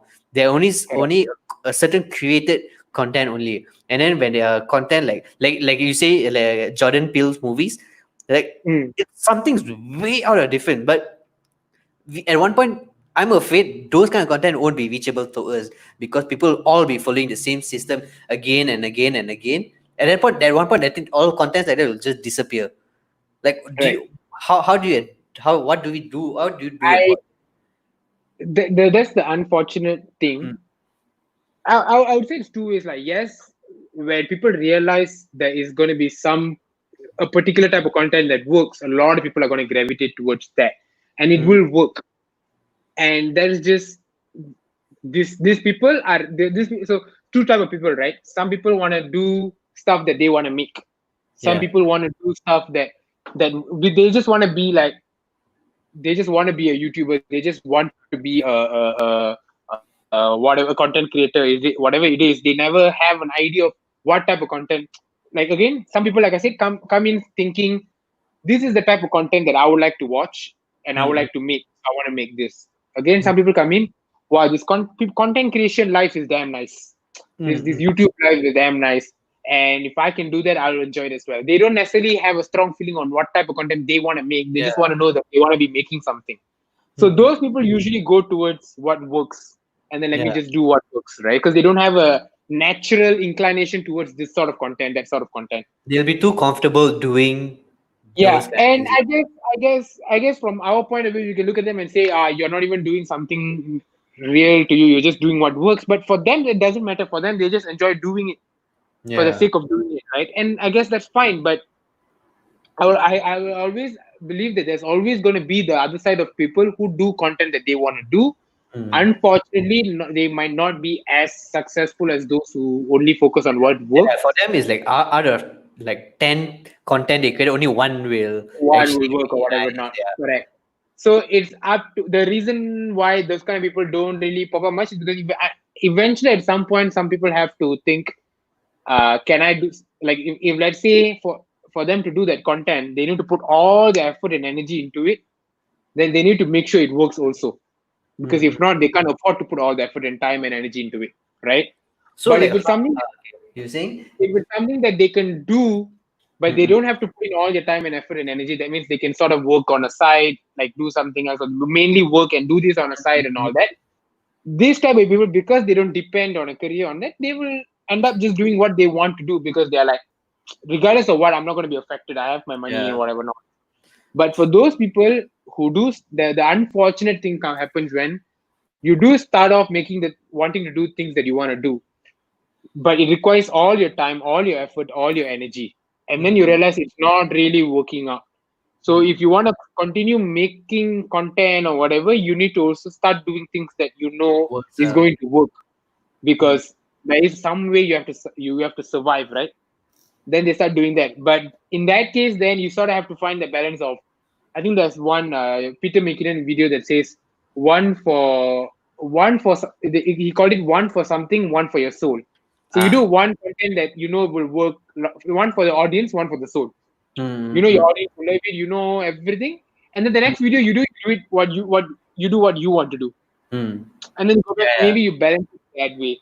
But Mm-mm. unfortunately, the reality is that eventually some people do end up being sucked into just doing what people want to do lah. Yeah. But like you said, that kind of stuff doesn't last if you don't enjoy it as well. The Mm-mm. lucky ones, the fucking lucky ones, are those who end up enjoying what the What audience, they, yeah. they enjoy that shit as well. This is Mm-mm. the fucking lucky ass ones because they are like But in that I'm, right. yeah. And I'm for pretty them, sure there are consumers that will consume this kind of thing, but at a very small scale. one thing I've realized is in YouTube, online platforms, whatever it is, you can do whatever the fuck content that you want. Eventually, the audience that like that content will find you. Mm-mm. The only difference is some might be a fasting, things like prank, things like gaming stuff or whatever might be a fasting. Mm. Will easily find you. People watch, but for some people, for some other type of contents, it'll take a slow. Podcast is the slowest, I think. Is Yeah. a damn slow thing. Like Podcast you, is yeah, yeah. damn Even the Joe Rogan podcast, it only became famous after 5 years. correct. After And five because fucking years of doing the whole and thing. again, because it is something that he took the time to constantly Yeah. do, and eventually the audience finds itself, right? But the one Mm-mm. good thing about podcast, as we would know, is it doesn't take too much of your time and effort in terms of Yeah. editing or whatever. So it's fine Mm. to like do It's it just while it's finding the right people to consume that sort of content. It's the most hardest part yeah, because it will take a real long time. And I figured for this that these kind of shows, off, I know it will take some time, but I know like if I do it consistently, yeah, it will find people that I want. The audience will come lah. Like the people that I correct, wanted correct. to consume these people, but then I know it won't take a month. I know it won't take a year. It's very long. Yeah, it takes Yeah, a freaking long but time. the thing, you'll never know. It might take very long, but one day it might just pop and then start. Yeah, You'll yeah, never know when it can be just a slow, steady, gradual growth, or it might be slow for a while and then suddenly pick up one day. You yeah, know, uh, like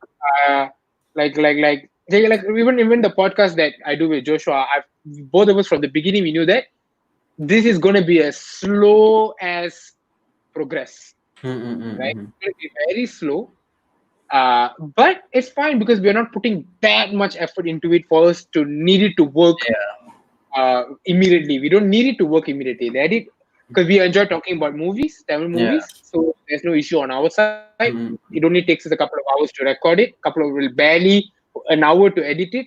So it's Yeah, fine.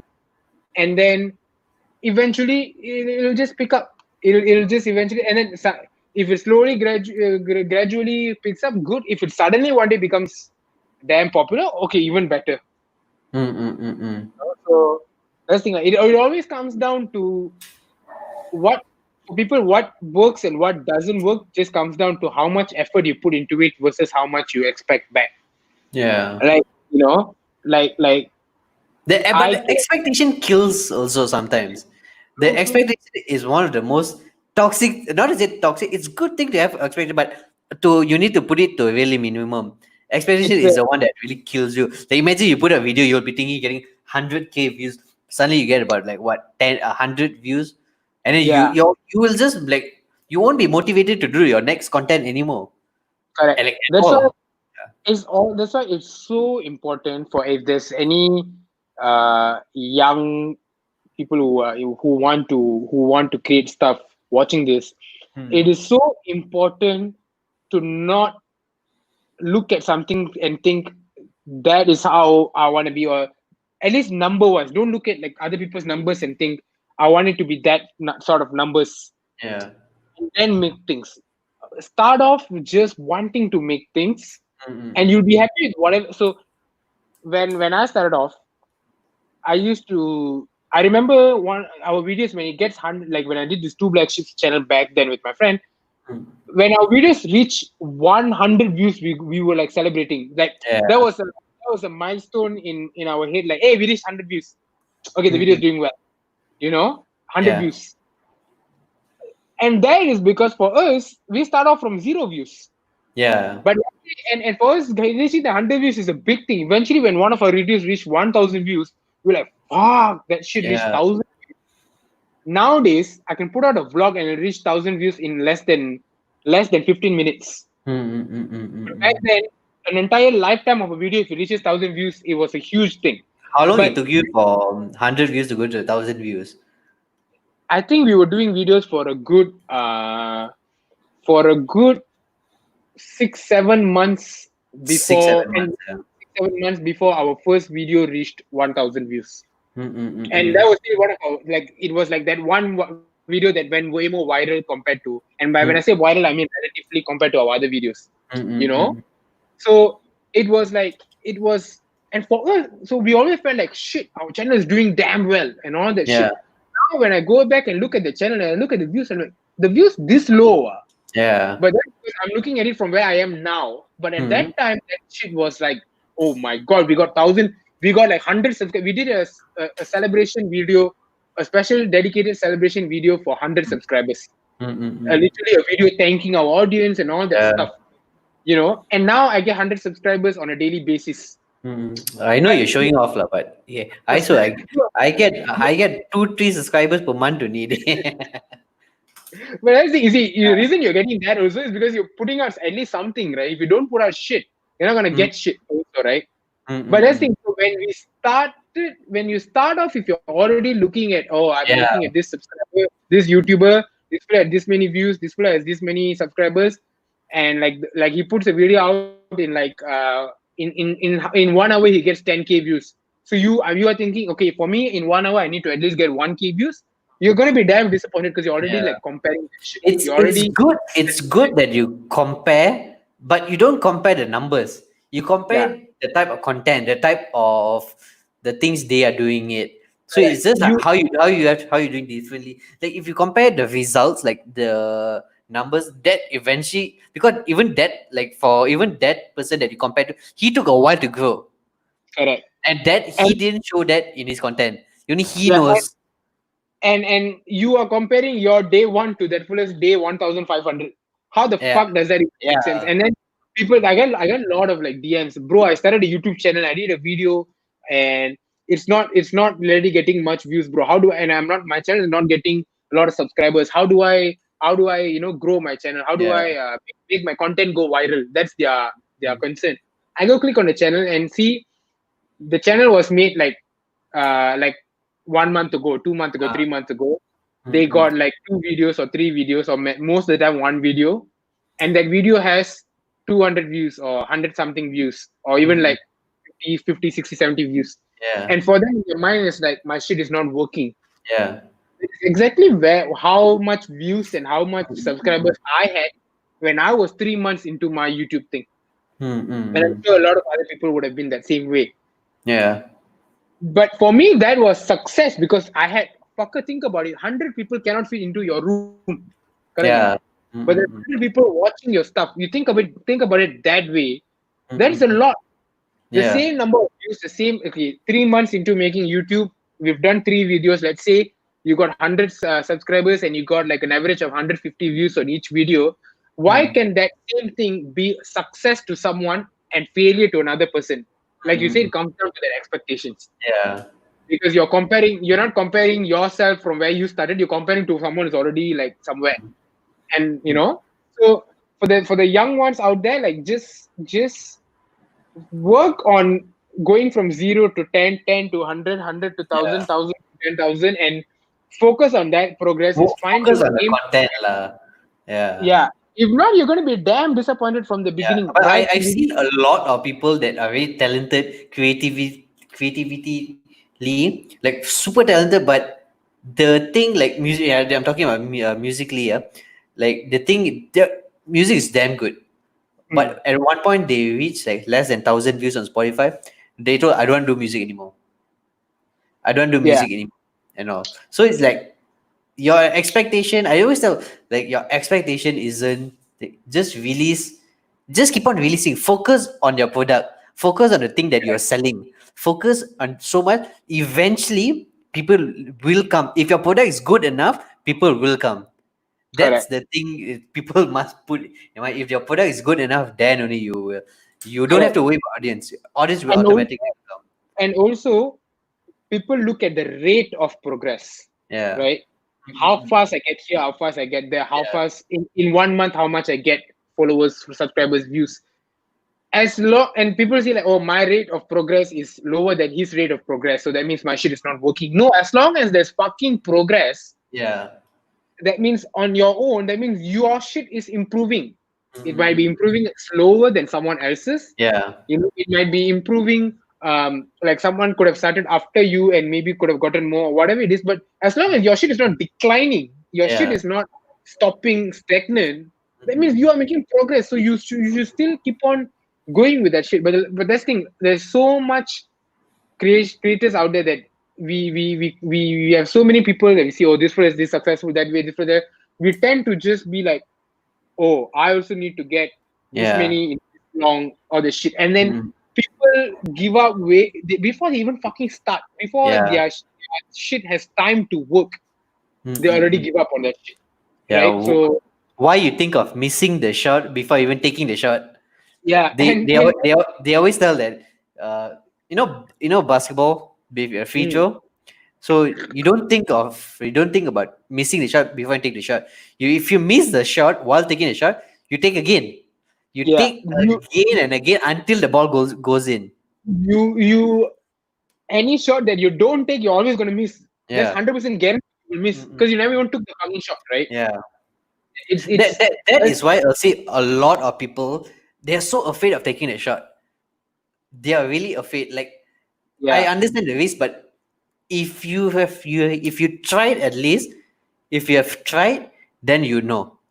correct. Like, a lot of people, It they don't even try. Trying is the most important thing, like, of doing it. At least you tried doing that. But then even not trying mm, and constantly doing it like for a while. yeah, Like you cannot put out like 2 3 videos on YouTube and decide, oh, shit's not working. How the yeah, you haven't given it time to work. yeah, You need to give it time. You need to do that for a extended period of time. yeah. Like what Russ, Russ, he released music every week once for a year. Every week, release. In the end of the next year, he became who he wants to be Right. in that 1 year. So he tried. That formula has been working for a lot of people, for a lot of comedians, content creation, and musician. But that people just get tired between the second and third week because expectations. Correct. Yeah. And the thing is, see, people can come in and when it comes to content creation, people can come in and look at your video. Like, see, you do videos. Let's say you do one of your videos randomly becomes viral, becomes popular, right? They will enjoy that content, that video by itself. They will enjoy. What will make them follow you? What will make them subscribe to you? Is if they go and click on your profile or your page or your channel and see that, oh, this person is doing shit like this. There's more stuff that he's been doing, and that means in the future he will keep on doing stuff like this. And I enjoy this one content, and here's this guy doing something like this. He's been doing this previously, and I know, looking at the rate of uploads or looking at the consistency or whatever it is, I know this person is going to be doing more of this. Then Hmm. that follow you, subscribe to you, whatever. But if they see one video, like, oh shit, this video what I like, and then they go and that's like the only video you've ever done, or there's like one other video or two other video, and that's it. And even that is so like irregularly spaced out. The chances of that person subscribing or following you is going to be less. They might still, but it will be lesser. They need to know that why they would follow you is because they expect to see future content from you, and you want to make sure they are there ready to watch it when it drops. So for that, you can do a fucking viral video, but if that's the only one video, not many people will actually subscribe or follow you. They'll watch that video and they'll share it, share that video with their friends, and they realize that, oh shit, I suddenly see, oh fuck, this particular vlog, let's say whoever's vlog, Casey Neistat, let's put it as an example. Oh shit, this vlog was damn good. Then I noticed this is vlog number 84. There is 80. So it's only one. Yeah, like you say, what release 10, only one will work. Yeah. Then this, I'm gonna now go back and watch all the shit that you've done. If more than video, if another 2-3 videos, at least a few more videos, it impresses me, I'm like, holy shit, this guy is good. I want to now keep what he does, and then I go subscribe, and then I go follow. You know, so you have to do this. Can you hear me though? I think my AirPod, one of my AirPods. Okay, I can still hear you. You have to do this a lot. One day, one of it will hit. Something will hit somewhere. Different videos will reach different people, but they need to always come back and see you have all this other content for them to be like, okay, it's a consistency lah. That's matter. Like Casey blew up because of daily vlog every day, and I only saw his vlogs only when he reached like the second year of his daily vlogs. See, so that's when he get, and I'm probably not the only one. So he probably like another 1,000 people. He after the second year only he get another 1,000. So like just imagine that. Imagine he just stopped after the first year. I wouldn't know who's that. Yeah. Correct. And also that is why, hold on, I'm going to change to my wired earphones. This one, the battery is dying, I think. Okay, a minute.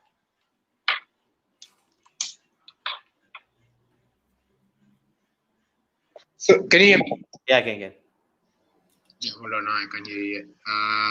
Cam mic.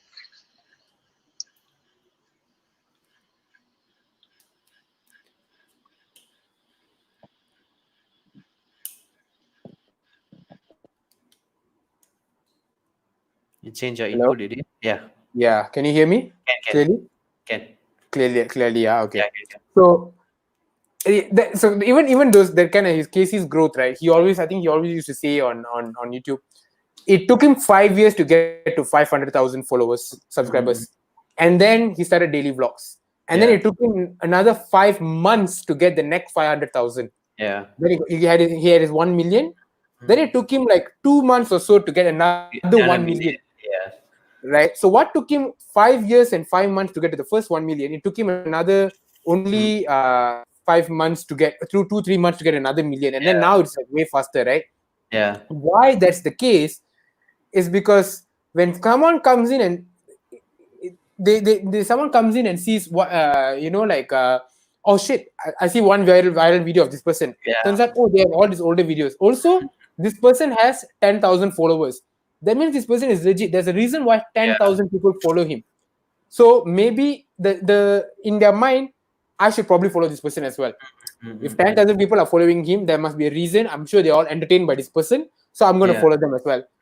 And then so you make the decision of following that person, right? Now imagine if that person has 100,000 followers. Yeah. You make the decision faster. Like, hey, 100,000. Okay, I see one content from them that I like. 100,000. Yeah. Your mindset really thought 100,000. He's good at it. He's good. He's damn good. There's no way. There's no other reason why there'll be 100,000 people subscribe to this person or following this person.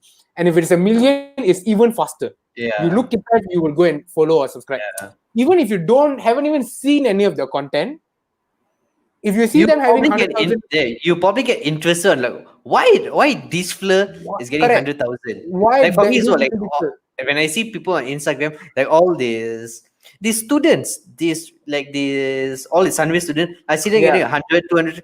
I get curious, like, why are they getting this kind of if you get that attention already, you out of 10 people, you probably get 5 new followers already. Correct. And Yeah. think about it. Sugu Pavitra, for example. Do I Yeah. enjoy cooking videos? No, I don't fucking enjoy cooking videos. I don't give a shit about cooking videos. Yeah. Why am I still now and then when her video pops up on my timeline, I'm looking at what she does? Yeah. Because that many people are interested. Because I'm like, so what is it about her that is so interesting? What is it about her that people are subscribing? That is making me go and check out. But let's see, it's the same Sugu Pavitra channel, the same content, the same type subtitle, it's the same thumbnail, same title, but she had 50 subscribers. I wouldn't give a shit to go Yeah. check out her content. Yeah. So Mm-mm. what that means is, of course, the number of, and this is not to put people's more, what do you call that, bring down people's hopes and dreams.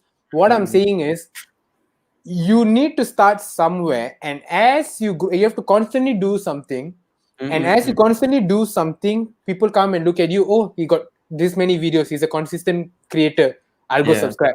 And as more people subscribe, initially the rate might look small, like one day I only get 2-3 subscribers, fine. 1 month, like you said, 1 month, but eventually people look at it, oh, this person has this many, okay, that rate will automatically increase by itself, because people will be like, oh, this guy has 1,000 subscribers, credible to a certain extent, so I'll go Yeah. and subscribe. Eventually when they present 10,000, it's like, oh shit, like I said, them making the decision of wanting to subscribe to you becomes faster and easier. Yeah. So for that, you have to constantly do stuff for the long time. You have to sustain it for the longest time. You Yeah. can't do it 1 to 2 days and then expect everyone to Yeah. come and subscribe to you. That's one of the mistake I did for before my channel became all B2 became B2 vlog, because I wanted to vlog, but I was fucking lazy in editing. I don't mind shooting, but the editing process is so fucking hard. I just like, you know what, fuck it, and my subscribers just stuck at 1,002, just stuck at the longest time, because I Correct. just at about 3-4 months I just abandoned because of university and all this kind of shit. Yeah. And then now that I realized that I've now this show is going on for about, like, this is 7 episodes. Immediately it jumped to 1,009. So And how yeah. and how long have you been doing this particular show? It started during the MCO, right? This is a 7 episode, so every week once. So 7 weeks. Literally, yeah. And you took a 2-week break, is it? So that's literally like 8-9 lah. So like, Yeah. I memang thought about, like, okay, I'm gonna cap it at nine episodes. After 9 episodes, I'm going to reevaluate what I can do better, what's wrong, why am I so, but it's actually going good. So like, even I wanted to try, like, I was thinking also, like, next month, when, like, August, I want to do just the whole month. I want to vlog every day. I want to see what I want to learn, what I wanted to do, because all is what I kept on giving myself excuses, like, Yeah. university, you need to do this, my biggest excuse was university. I cannot do this because of university. Now that the excuse has left, already, because I finished university, I want to challenge myself doing that. I want to see how fast I can go. I just want to see how it grows, organically. One thing I would say is, we are always like for example, like I'm okay. Let's say to a lot of people, I'm a vlogger on YouTube, right? So I'm a vlogger on YouTube based in Malaysia. Okay, I have 28,000 28 or 29,000 subscribers on Tanesh Vlogs. Okay, now for the longest time in my mind is, okay, so I'm that level. I can never I can never look at 100,000 subscribers. That's just not I can never, if it gets, it might take very long to get there, that kind of stuff. Or it's like that kind of shit. Or people like Casey Neistat are a completely different league. We can never go there. Which very well might be true. That guy is fucking crazy. But I also then very recently I stop and think, I am doing this, at least me, I'm doing this full time. Video production is my full time. I'm fortunate enough to have set up things in a way that I can do this full time. I can do YouTube and all that full time. So what the fuck is it actually stopping me from being the biggest, even the biggest YouTuber. Let's say your PewDiePie's, your fucking 100 million. Yeah, you know, whether would I realistically get there is a question, a separate question. But is there anything stopping me from getting there? No. Literally nothing. You know, so I don't have to think this is my level and this is all I have to go.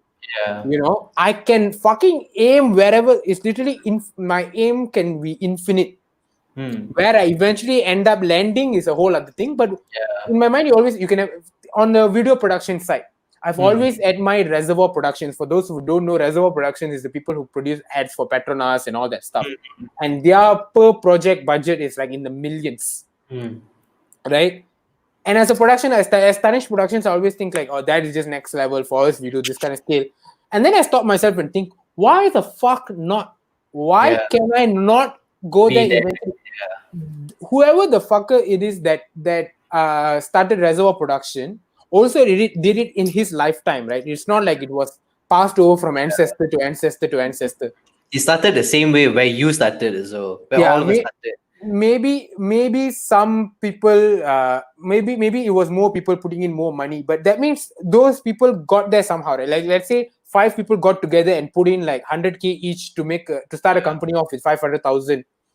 But that means those individual 5 people did something to get to that 100K each that they can invest. Why doesn't that? So what's stopping me from getting to a point where I can invest 100K? I already have 5 friends who I know if they have 100K, they will invest in a company like that. Things like that. What is that? There's nothing to stop. You know, Vika is saying like ad companies pay to boost video. I think that's talking to the comment section. But anyway, there's literally nothing. I've basically in 2020, that's what I'm telling myself. There is not a limit that I can stop at. There's not a limit. You can go as high as you don't have to think of yourself as an individual one-man YouTuber, whatever a YouTuber. You know, we always in our mind, YouTube, the limit is like the biggest YouTuber in Malaysia for us is always like Genie Boy per se, like an individual YouTuber. Yes, you have your last Kopek or whatever, which is 10 million. But individual will always think Genie Boy or whatever, not like 100K or whatever. Hey, not 100K, sorry, 1 million or whatever, not right. But why the fuck is that the limit? That's just is it just, in my mind, it's always like, and this is not just Genie Boy, even people like fucking Vikar, right? This cunt, right? I always think to myself, my subscriber numbers or whatever will always be lesser than his because he started 5 years before, 6 years before I started. But that's not the case. That's not the case. It doesn't mean mine will fucking bottleneck at like 100,000 because Vika is at 100,000. If let's say his growth stops, let's say Vika, no, I'm not hating on you here. I'm just talking about some random maths. Okay. Let's say his growth stops, and let's say mine can go higher, right? For example, or in my mind, I'm thinking, okay, 100K is my limit, but then. If let's say Vika is at 1 million, then how does it suddenly become my limit? Suddenly can become up to 1 million. Why before that cannot be? Why only if someone started before me means only? I don't always have to be below that. That kind of there's a lot of small constructs that we put in our head. Like, but then also it's the people who consumes like people who consume our like your kind of content or Vic kind of content are very limited. They only those kind of people are consumed. Like even our kind of product don't get marketed outside of Asia, for example. So like, memang it is kept at one point because there are a certain number of people that only consume content that you guys are producing. Yeah, but you see we are now like you say that so US is a whole. The whole world watches. That's why they put their production. And our Malaysian content, like only certain people watch it. So that is a number. Yeah, but you see, that is still because we are putting in a construct of this is the type of content that I produce. But again, what is stopping me from producing a different type of content that appeals to everyone? What is stopping me? Let's say we all know Malay content does way better in Malaysia. Again, we have Sugu Pavitra for an example, right? So we all know that. What is stopping me from doing Malay content? Nothing. It's just that I am not so comfortable doing it, so I won't do it. But let's say 5 years down the road, suddenly I feel like doing Malay content. I might just nothing stopping me from doing it. Yeah. You know, so I can It's get just that. if you do Malay content, that's not you lah. That's not me. But then again, that can still change. I will never say it will not change. You know, like like So two, are you gonna speak saya aku Tanesh akan Tanesh. Okay, Tanesh apa Tanesh now what? Then fuck that shit. But no, what I'm saying is, see, 3 years ago when I did two black sheets, or when I started off my Tanesh channels, I was very exclusively doing content in English, right? But then now I'm doing a lot more content in Tamil, Yeah. right? And that was a natural thing for me. But I've always felt like, oh, Tamil is gonna sort of hold me back. Only people who understand Tamil is gonna do. And then we also saw fucking Joshua exploding to India doing Tamil content. And then like, because I always felt like, oh, Tamil means there's only a certain number of Tamil people in Malaysia, and only they will watch it. But then you do, and the audience will find itself. But like I said, 2-3 years ago, I wasn't doing Tamil stuff because I was scared of Tamil might not get me anywhere. Now I'm doing Tamil stuff. 5 years from now, I might even do Malay shit. I don't know. Fuck, I'm not attacking you, Joshua. I'm telling facts. Okay, shut the fuck up. So these all again constructs that we are putting on ourselves. I can never do Malay content. I can never do Tamil content. I can never do this. I can never go to US and do content there so that YouTube will push my shit there. I can still technically do. What's stopping me? Okay, my family. Now, how much do I want it? If I want it and bad enough, I will say, Probably okay, I'm going to go to US. You know, it's still things that we are putting, especially those of us who get to try to at least do this full time. It's not like I have to say, oh, I'm working Monday to Friday. I cannot do this much. I'm doing this full time. So what the fuck is stopping me? Yeah, there's no excuse. Last time we had a lot of excuse. University. We had a lot of excuses. This kind of shit. Correct. So but it's a good thing lah that we actually we all managed to graduate at all. Yeah, it's a good thing that we don't have an excuse. We are forced to do it. Correct. And it's a good thing that we are in a very uncomfortable state where we are not comfortable. So we have to work hard enough to make us comfortable. Correct. Yeah. And it's good that we also have what is it? A lot of people who like come from nowhere and then become way bigger than us or whatever it is. Because now it's like it tells you like fuck. Okay, no, I don't. There's no limit to it. I would like let me just be damn fucking insane, right? Joshua here, right? Joshua started doing content when two years ago, right? Yeah.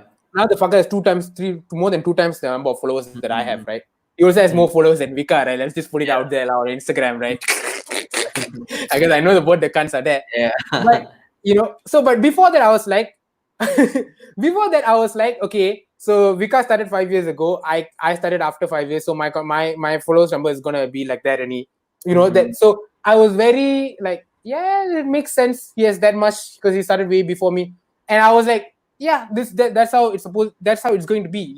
I can't go higher than that or whatever shit. Yeah. But that Joshua going way past all of us is like, oh shit, why not? Yeah. Why the fuck not? And then it told me like, okay, that means I'm the only one who's been putting that whole. I mean, when I say I'm the only one, to myself, it's not because someone started before me. It's not because whatever nonsense. Just because I've been satisfied with the number that I have, I've been okay. That kind of shit. And then I can tell myself that okay, if you want way more than this, whatever you want to do, then you can. You just have to do it. So that was like it was a damn good. Yeah, even the first step of doing it's the most hardest. The even doing it's the most hardest thing. Correct. But I realize the first step is the most hardest. The most like even when it comes to anything, when you're compiling, the first step is the hardest. But once you get into the flow, it comes naturally. So it's the doing it part that a lot of people don't understand. Like they give excuses to yourself. Where even we do it, we give excuses. We are the biggest fucking cunts when it comes to that. No, we are the laziest cunts ever. We have so many ideas. Yeah. But the amount of shit that we actually do is so little. That's why I feel like it's good that this year I feel like all of us have started executing more compared to just talking cock and like, oh, let's do this, let's do that. I feel like we've sort of just shut the fuck up and try to do shit, which is good. 'Cause we never know until we actually try it. Yeah. Joshua saying, so I basically a motivation for you both. Like, you always are, fucker. Nanchao. No. Yeah. Yeah. It's the starting part is the most hardest part. Like doing it is the most hardest part. The But expectation and doing it is the most hardest thing to do. for me, I would say if you're starting off, don't put any expectation. Yeah. Focus all your time and energy into Just do it, lah. making Just a do bunch it. of shit. Like Just do it. just play a little game. Tell yourself, okay, Yeah. for the next 3 months, I'm gonna do this content this frequently, once a week or once every 2 days or whatever the fuck it is, whatever the content. And I'm just gonna only, regardless of what's my numbers, even if I get negative number of views, I'm gonna do it, and then at the end of it, I'll take a look and I'll evaluate. Like you say, after 9 episodes, you want to evaluate. That's the sort of mindset we should go, because you never know until you do something sustained for a while, right? Even the whole thing, like even if you're doing it, like keep on doing it until you find your own rhythm. Let's like for when you record a music, when an artist just starts out, they'll be finding their own voice, because each artist will have their own unique voice, and you can't simply find your own unique voice. So they will have to keep on trying until they found Do all kind of shit, experiment all kind of shit. experiment. It's just the experimental phase is the most important and most developing phase you can ever be. So once you find a certain key that fits in perfectly and unlock it, that's when you okay, this kind of thing works for me. This kind of thing you should do, and that thing can come after putting one content out, or the thing can come after putting 500 content out. It there's no specific time frame for it. It may Correct. come 3-4 years like that. And some shit that works now will stop working a couple of years later, and you have to probably do that experiment shit all over again. You know, like I started off doing skits with Two Black Ships, and then I did the same something like that. When I did my own channel, I did the same skits, and then eventually I felt like, okay, skits not really working out for me. I sort of slowed down on the skits, and I stopped that shit. And then that's when I started picking up vlogs and all that, and then the vlog was working very well, and vlogs have always worked for me. It's just whenever I've not done vlogs, it's because I personally wanted to take a break from vlogging. I was a bit bored of vlogging the same thing, that kind of stuff, right?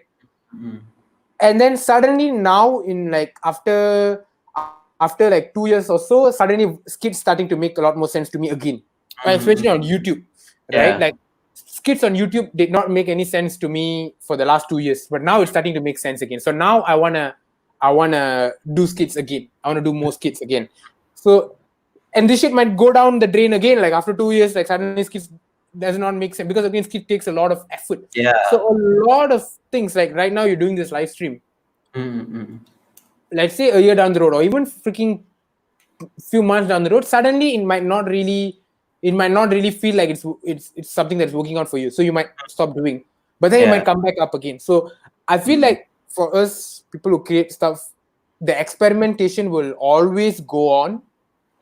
It will always like come back in cycles, and you'll always try to do it. It's just that as you go, you will start to realize who you are more and more, and whatever you experiment, it'll start to become a lot more specified to you and your content and your branding and your stuff. But that experimentation shit doesn't stop.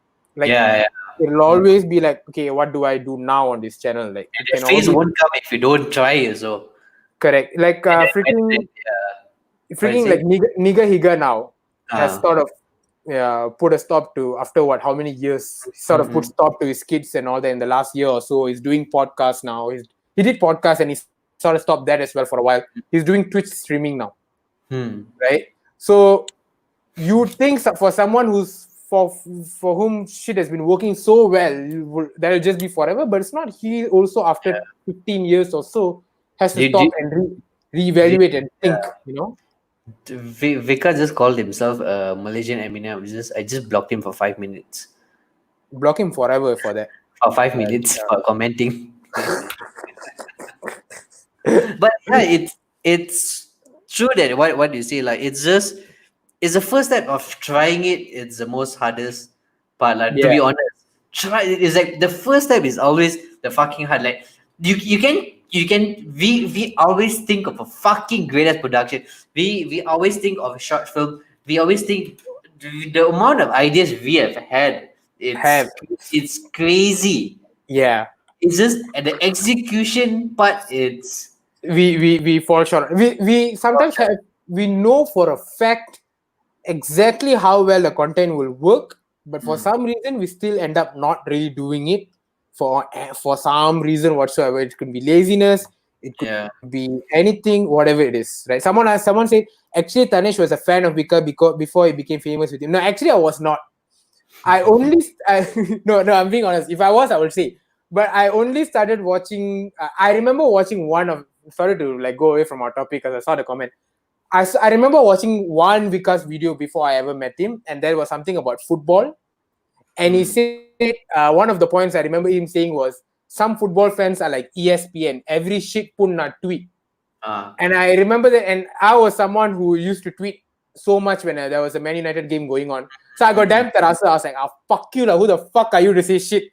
So To be honest, all Man United fans do that. fuck, you're an Arsenal fan, right? Shut up, can or not? Arsenal fans deserve it. We accepted the fact already. That's why we are keeping quiet. So That's I remember one of the Vikas video him saying that, and I was like, that's the first time I ever watched a Vika World video, and I saw that I was like, fuck you lah, bastard! You think you're damn great? Is it? Fuck off. So I in my mind, this Vika World is a cunt, right? Like I don't want to watch his shit. And then eventually, when I started doing YouTube and all that stuff, eventually we met at the YouTube event. But I knew like this guy is a YouTuber or whatever shit, right? Okay. And then I went back and I was like, oh, turns out, because I in my mind I was like, this guy's gonna be on cocky punda like that. Yeah. But he was like, okay, not bad, right? It's not bad. And then I went back and actually then rewatched all his other shit. I was like, okay, it's fucking not bad, lah. There any but yeah, by that time I was like, that also yeah. The fact that he talked about football that he hated makes you think that you already engaged in whatever he says. Yeah. The content that he created, it engaged already. Yeah. So, but that's what I remember. I just remember thinking, this Vicar World YouTube fucker is one. Like, Pap Punda just simply saying shit. So no, I was not a fan of Vika before I became friends with him. But remember, when it comes to YouTube, bad publicity is the best publicity. It's the best publicity. For some people, that they thrive on that shit, lah. For some people, for me, I cannot. For me, but it bothers me. If you want to go that kind of route, make sure you can handle that shit. For me, I'll have like sleepless nights going through what everyone is saying about me, which I cannot. It'll destroy my peace. So I would rather. I know for a fact I'm someone who keeps it safe and plays it safe. If you know that you can't handle that shit, don't do it.